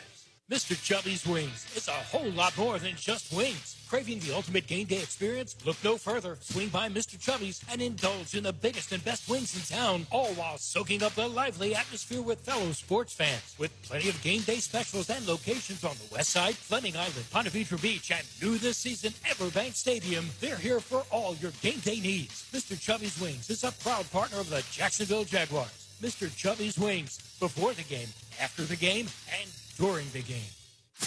Jags fans, this one's for you. If you've got MyGate rewards, you're already in the game. But now you've got a shot at the ultimate prize, meeting QB1 himself, Trevor Lawrence, at Everbank Stadium with 3 friends by your side. With the MyGate Rewards Gatorade Club, every 5 Gatorade items you purchase equals 1 entry toward your chance to win. Stack them up and score big. See store for details. Gear up for the season. Gates got you. The station with the best Jaguars coverage. 1010XL, 92.5 FM.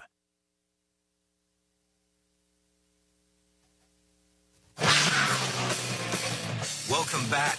Jags HQ, presented by Fresh from Florida, continues right now. JP Shadrick with John Ozier, Tony Vaselli, and James Gladstone with us from the Grove, just outside of London. It is Jags HQ. And the Jags and the Rams coming up this Sunday at Wembley Stadium. All right, let's get into this Jaguars offensive matchup this week against the Rams defense. And let's start up front. Offensive line, Robert Hainsey's on the injury report. Was limited on Wednesday, was back out there a little bit on Thursday as well. It seems like that's moving ahead in the proper direction. But last week, a couple of illegal formations, some issues pre-snap again on offense. There was an offensive offside. And, James, you talked about it. It's kind of all about the Jaguars right now. And on the offensive side, it kind of begins with the controllables and not getting behind the chains. No, and that's where a lot of the focus falls, right? We've talked about toughness being a pillar of our team. And we're not just talking about physical toughness. We're talking about mental toughness. And the physical element has been such a point of emphasis to date. And this is a week where we're not separating from that. But we are applying intentional thought to the mental toughness, and that's discipline, right? That ties into a lot of these pre-snap blunders or issues or penalties. So certainly got to see an improvement there. But that's where our focus has fallen. And I know Robert is somebody that certainly helps to quiet a lot of that because he's such a cerebral player, right? We talked about Matthew and having mastery of that offense. Robert has mastery of this offense. It's not his first go-around in it. You know, anytime you're going through something for the first time, it's going to be a bit challenging. And that's what I know our group is experiencing, but he certainly helps to alleviate some of those issues along the way. And I think with him set to play, that should be added value. As it relates to our upcoming opponent, the strength of their defense is across from our OL. It's not all that different than Seattle in terms of where the best part of their defense falls. And so I think that'll be a fun outing, and I know it always gets somebody like Tony Baselli jacked up to see some of these good rushers, right? Those are the games where, you know, you're building yourself up for the matchup on Sunday as the week progresses, but it should be a fun one. Tony, how good are these edge rushers? They're good players. I mean, they're Byron Young, he's a guy who's going to has all kinds of athletic ability. Can get on your edge, has enough power to threaten you, but really he wants to make life miserable on your edge. And then you got probably the exact opposite in Jared Verse, who is going to start trying to run right through your face. And he has elite power. And then uses his power to work edges because he starts getting players leaning, lunging, out of sorts. And so they're both very good players. And you got a guy like Fisk inside. You got Puna Ford, another big guy who's been revitalized later in his career. But I go back to what we've been talking about. It's really more about us. This is an offensive line that going into Seattle was performing at a very high level and has a lot of pride. They went into Seattle and did not perform the way that any of us, or especially them, wanted to. And so I think it's a little bit of hey, bring whoever you're going to bring. But we just want to get back on the field, get back to who we are. And that's a physical, tough, control the line of scrimmage group. And have a lot of confidence in those guys. Excited that Haynes is going to come back. But at the same time, I think it's fair to say that Monheim did a very good job coming in as a rookie. He played solid. He played good football. And so, but always getting your veteran back and one of the leaders of that group back on the field is going to be good. But it's going to take 5 guys working together, having a game plan, understanding what's coming, But you have to take the fight to them. If you sit back and get in awe of great pass rushers and the name on the jersey and what they've done in the past, they deserve all the credit in the world. At the same time, you have to have some pride in what you've accomplished up to this point in the season and who you are, and take the fight to them. And I think we will. I think we'll perform well. And looking forward to those guys rebounding a little bit and get back on the field and restating what they were the first 5 weeks of the season, and showing the Rams, this league, all our fans saying, hey, that was an outlier last week. This is who we are.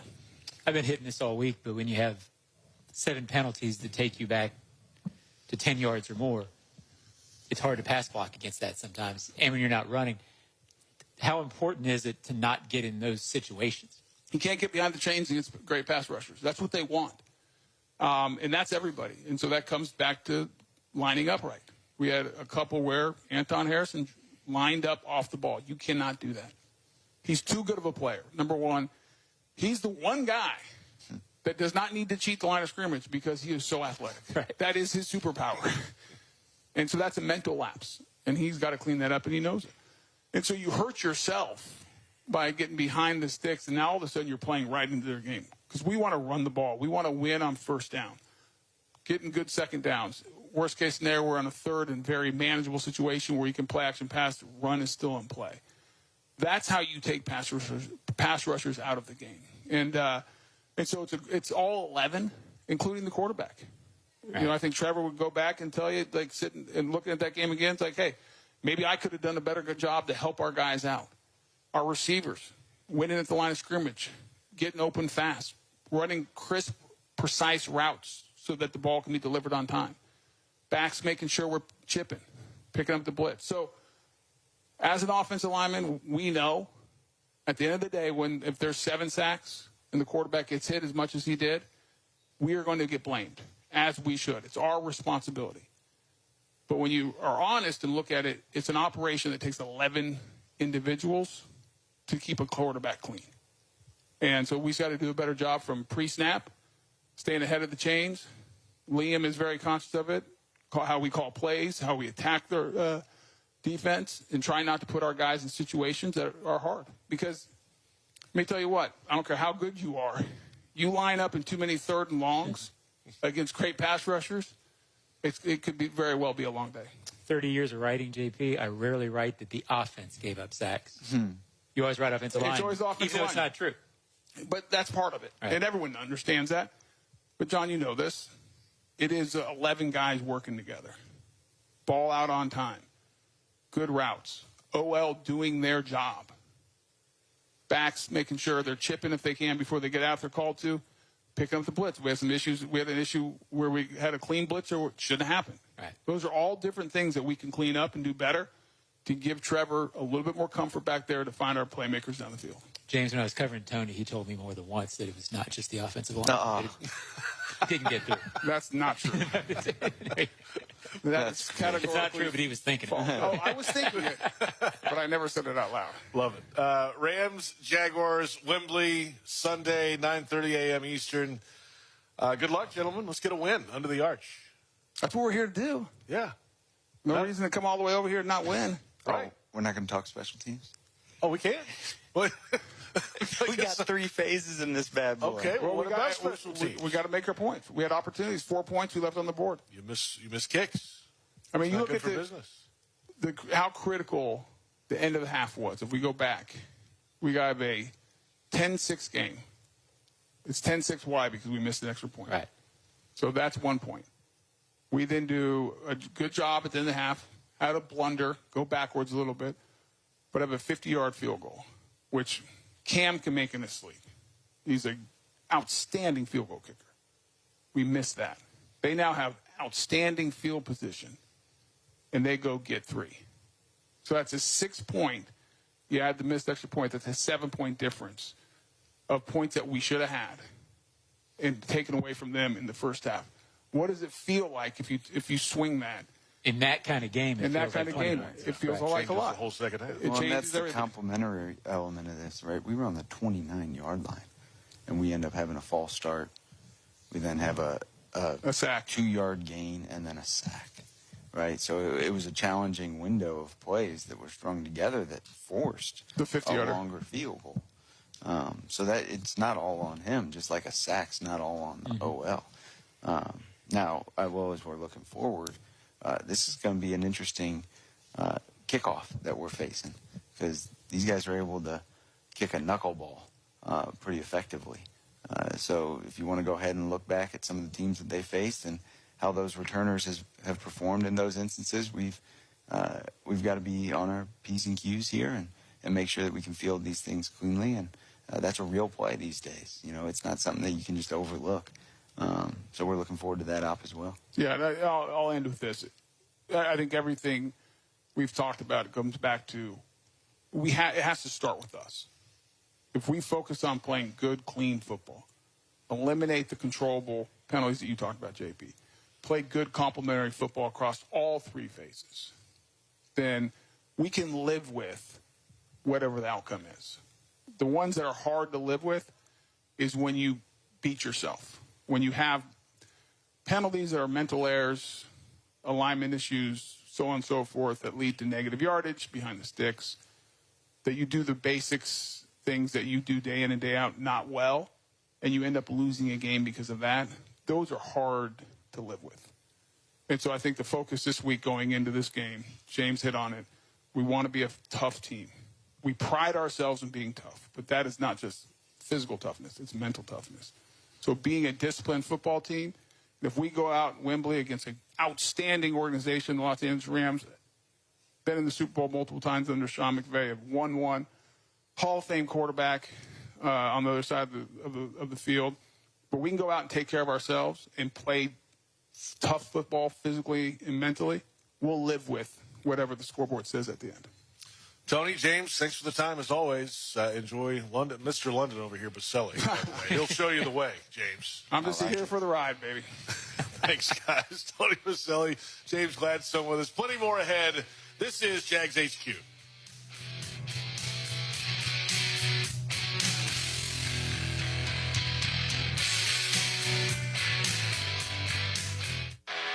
Look closely at the Ford F-150, and you'll see more than just a truck. You'll see hard work, a great adventure, and so much more. Inside and out, it's designed for the family, the road trip, and the most demanding job. Just another reason why Ford F-Series has been the best-selling truck in America for 48 straight years. The Ford F-150. It's time to see Ford in a new light. Come in today for a great deal on a 2025 Ford F-150. Only at your local Ford dealer. NFL fans, when it's time to get Jaguars tickets, you can tackle game day with total certainty with Ticketmaster. With 100% verified tickets available all season long, you can count on getting in with ease and spend time focusing on the good stuff. Even if you're headed to the game last minute, you can still score seats. Want to meet up inside the stadium with your crew? Transferring your tickets is an easy handoff. So get those touchdown celebrations ready and score your tickets today at Ticketmaster.com/Jaguars. Think Verizon, the best 5G network, is expensive? Think again. Bring in your AT&T or T-Mobile bill to a Verizon store, and we'll give you a better deal. Now, what to do with your unwanted bills? Maybe turn them into paper airplanes headed to See Ya Never AT&T and T-Mobile. Jokes aside, the best 5G network has you covered with the most ways to save on plans, streaming, and phone deals. So bring in your bill to your local Verizon store, and we'll give you a better deal. Rankings based on Root Metric True Score report dated 1H2025. Your results may vary. Must provide a postpaid consumer mobile bill dated within the past 45 days. Bill must be in the same name as the person redeeming the deal. Additional terms apply. Ranked one of the nation's top universities, the University of Florida is on a mission to transform education. UF continues to help grow the economy through research breakthroughs and leadership in AI. And with its nationally recognized career services, UF students and graduates have never been better prepared to make a difference in the world. To learn more about how the University of Florida fuels bold ideas that make an impact around the globe, visit fromflorida.ufl.edu. Welcome back. Jags HQ, presented by Fresh from Florida, continues right now. And we are on the Jaguars Radio Network, presented by the University of Florida, #1 university in the U.S. News and World Report's #1 state for education. JP Shadrick with John Osher from the Grove, just outside of Watford, northwest of London. Home base for the Jaguars this week ahead of the matchup at Wembley this Sunday. The Rams and the Jags, the 14th London game all time for the Jaguars, the 11th at Wembley. Our thanks to Tony Baselli, James Gladstone. And, yeah, I mean, it's all about the Jags this week. They keep saying that's been the theme around here, and even asking James about his old team. He didn't want to go too deep into some of the history there, but certainly on his mind. But there's a lot to be worked on here for this Jags team. Better to work on it at 4-2. Let's start with that. I mean, no matter the result, it's a winning record coming out of this week. However, as Tony just referenced, John, if you can control things that you're supposed to, they feel like they're good enough to match up with anybody in the league. Yeah, look, I feel like they're a good team. I mean, I don't know that they are a great team yet. I think they're building toward being a great team. Whether it happens this year, next year, whatever. But you can feel the difference, and you can feel the overall discipline of the organization. I thought the best quote this week was when Liam talked about they have their meeting where they find game wreckers. He said, the reality is we've been our game wreckers. I think over the course of the season, they are going to be the more physical and a disciplined team over 17 games. When you're playing 17 NFL games, you're going to have some dips. You're going to have some stuff. You have some games where what you want to do doesn't happen. You have to go back and fix it.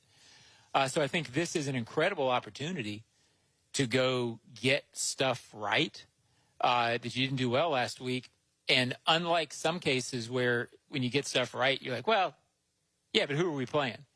If you can get penalties and the offensive line right against the Rams, you're going to feel really good about it coming out. And I think that will determine if they go into the fourth quarter having a chance to win. I think if they don't do those things, you could be doing what you did last week, which is facing uphill all fourth quarter where you didn't feel like you were in it. I think they can be in this game if they play well. I mean, and obviously, earlier in the season, this is a team that didn't really trail much. I mean, they were ahead in games, and that changes the whole dynamic of things. Let's come back, John, and get into this head coaching matchup. Sean McVay, Liam Cohen, a pair of 39-year-olds going at it. That's right. That's right. Sean's still 39. We'll dig into that when we come back. This is Jags HQ on Jaguars Radio.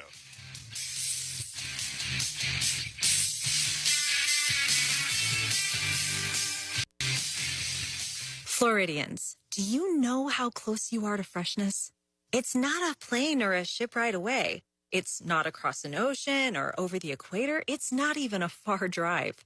The peak of freshness is at your grocery store, and it's called Fresh from Florida. Fresh from Florida is local produce grown by farmers right here in our own state, meaning it's always fresh, always in season, and always mouth-wateringly good. Look for the sunny Fresh from Florida logo or ask for it by name where you shop. What's Here is a place that generations have trusted to help their kids grow up healthy and strong. What's Here are caregivers with knowledge and expertise rivaling any children's hospital in the world. What's Here is the only Level 1 pediatric trauma center in our region. What's Here is Wolfson Children's Hospital with the technology, research, and dedication to save and change countless young lives. Wolfson Children's, always here. Visit wolfsonchildrens.com. To everyone who craves a fresh meal made just for you, let our team member Jacob share what's special about Culver's. In Wisconsin, our food comes from the heart, and taking the time to handcraft your meal with care is how we've always done it at Culver's. It's why your Butterburger doesn't touch the grill until after you order. Come to Culver's and let us serve you a Butterburger, made special just for you. From Wisconsin with love, welcome to Delicious.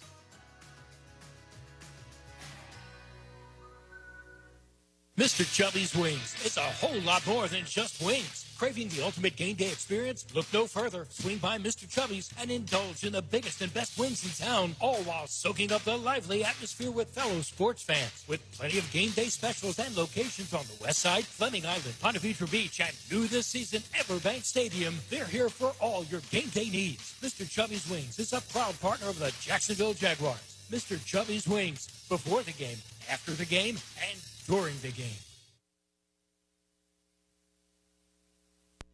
Teal and Black, 1010XL, 92.5 FM.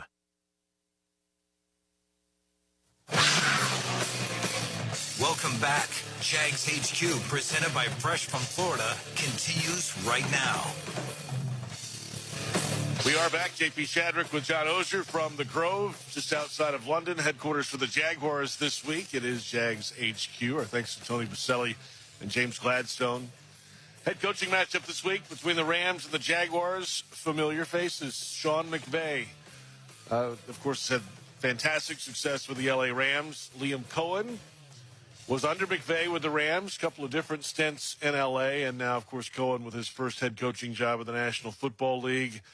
And learned a lot of offensive football from McVay and used to draw plays for him and learn the intricacies of how to put together and design an offense. Cohen learned a lot of what he knows from McVay in his time in L.A. Yeah, and I thought Liam, Ryan O'Halloran at the Florida Times-Union asked him on Monday about what he had learned from Sean. And if you haven't seen it, it's worth going back and listening to, about how drawing plays for him allowed him access that some McVay assistants don't get. And the more I'm around Liam, the more I believe that Sean McVay's way and the things that he's bringing into the NFL and the style, it's going to be the defining way moving forward. Some of the old stuff is not being used as much. There are coaches who define generations, and I think McVay with his tree, the development there, it's going to be what this league is for a while. And Liam had the opportunity from drawing plays to go in and talk to him and, I guess, really get into his head more of how he operates and what his philosophies are than maybe some assistants. So now, does being inside somebody's head during the game, is that good or bad? I don't know that matters that much. But I do know from what Liam has said this week, they will know philosophically why the other guy does certain things. And I'm sure there will be times during the game where Liam, maybe without even thinking about it, yeah, he's going here. Or they're going to try to run this because they just ran this. And maybe just instinctively he can tell camp, hey, they're doing this. So I think that'll be a factor. And McVay certainly has paved the way for Liam to have a job. You mentioned right before the break, he's still only 39. Yes. And it feels like McVay ought to be 50. But he was really the one who kind of started this trend toward young coaches, toward not worrying so much about, well, they don't have the experience. If you're a leader, if you can call plays, but mainly if you're a leader of men, which Liam clearly is, which Sean clearly was, he's changing the game, and Liam is an example of how that change is positive. Yeah, and obviously not the first McVay assistant to go on to head coaching jobs. Yeah, can't even count him anymore. I mean, yeah, I'm sure you can, but not right now. not at this moment. We won't. Let's come back a moment and a little more on this Jaguars offensive line and what they have to deal with this week. Another tough week at the office ahead at Wembley as the Rams come to town. The Jaguars come to town as well. We're in London, and it's week 7, and this is Jags HQ on the Jaguars Radio Network.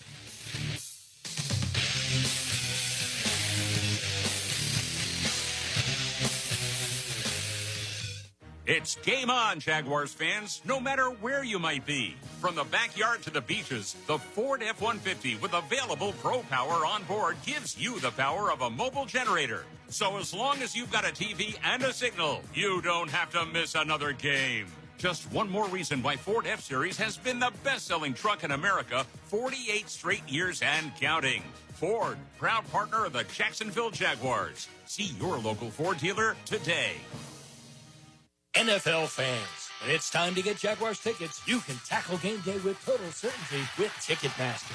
With 100% verified tickets available all season long, you can count on getting in with ease and spend time focusing on the good stuff. Even if you're headed to the game last minute, you can still score seats. Want to meet up inside the stadium with your crew? Transferring your tickets is an easy handle. So get those touchdown celebrations ready and score your tickets today at Ticketmaster.com/Jaguars. Hey, Duval, here's your chance to be face-to-face with the Jags as they take the field on game day. Jump in the shadows and experience the Jaguars like never before. Enter today at everbank.com/shadows for your chance to be part of the action. No purchase necessary to enter or win. Open to legal residents in the 50 United States and D.C., 18 and older. Entry periods for the sweepstakes are from 8/4/25 to 12/21/25. For official rules and complete details, visit everbank.com/shadows. Sponsor and administrator, Everbank, N.A. member FDIC. Ranked one of the nation's top universities, the University of Florida is on a mission to transform education. UF continues to help grow the economy through research breakthroughs and leadership in AI. And with its nationally recognized career services, UF students and graduates have never been better prepared to make a difference in the world. To learn more about how the University of Florida fuels bold ideas that make an impact around the globe, visit fromflorida.ufl.edu. If you are an experienced electrician looking for your next big opportunity, look no further than the Miller Electric Company, a trusted name in the industry for over 96 years. At Miller Electric, we tackle the biggest projects in the city, offering you the chance to showcase your skills on a grand scale. We believe in rewarding hard work with the best pay, top-notch benefits, and an unbeatable culture where people actually care about each other. Take your career to new heights with Miller Electric Company. Apply today at millercareers.com. Miller Electric, an equal opportunity employer. Jaguars fans, it's time to show up and show out. Get game day ready with fresh gear from Fanatics. Rock your teal and black with the new sideline collection, head-turning headwear, and exclusive drops you won't find anywhere else. Visit any of our 11 convenient locations throughout the stadium and rep your Jags in style. The Jaguars Pro Shop, a Fanatics experience. Welcome back. Jags HQ, presented by Fresh from Florida, continues right now. JP Shadrick, John Ozier, Jags HQ, presented by Fresh from Florida on the Jaguars Radio Network. Glad you're with us. We're at the Grove, northwest of London, home base for the Jaguars this week ahead of the Rams-Jaguars matchup, Week 7, this Sunday, Wembley Stadium in London, and the Jaguars' offensive line will be under the microscope again after, the first 5 weeks or so of the season, first 4 weeks of the season. The Jags' O-line was really good. Run game was there. They weren't giving up sacks. But the last 2 weeks combined, 10 sacks allowed from this offensive line. The run game's been inconsistent as well. The first 4 weeks, they gave up 9 quarterback hits total. Last 2 weeks, 20. So this is a matchup again this week that it's another challenge. I mean, Seahawks were a challenge. And then the Rams with that 3-4 look and the outside linebackers and everything that goes on up front on this defense, it's a real handful this week. Yeah, and they got to be better. But I think James and Tony, especially Tony, talked about it quite a bit. And, people always want to look at pass blocking, just pass blocking, say sacks and hurries. They were a really good running team for the first 4 games. I don't think it's coincidental that Brenton Strange was playing at a very high level for the first 4 games. Yes. After his injury the last 2 weeks, not as good a running team. When you compound that with all the penalties last week, where all of a sudden on 7 drives at least they're facing a down and distance more than 10. It's hard for any offensive line to hold up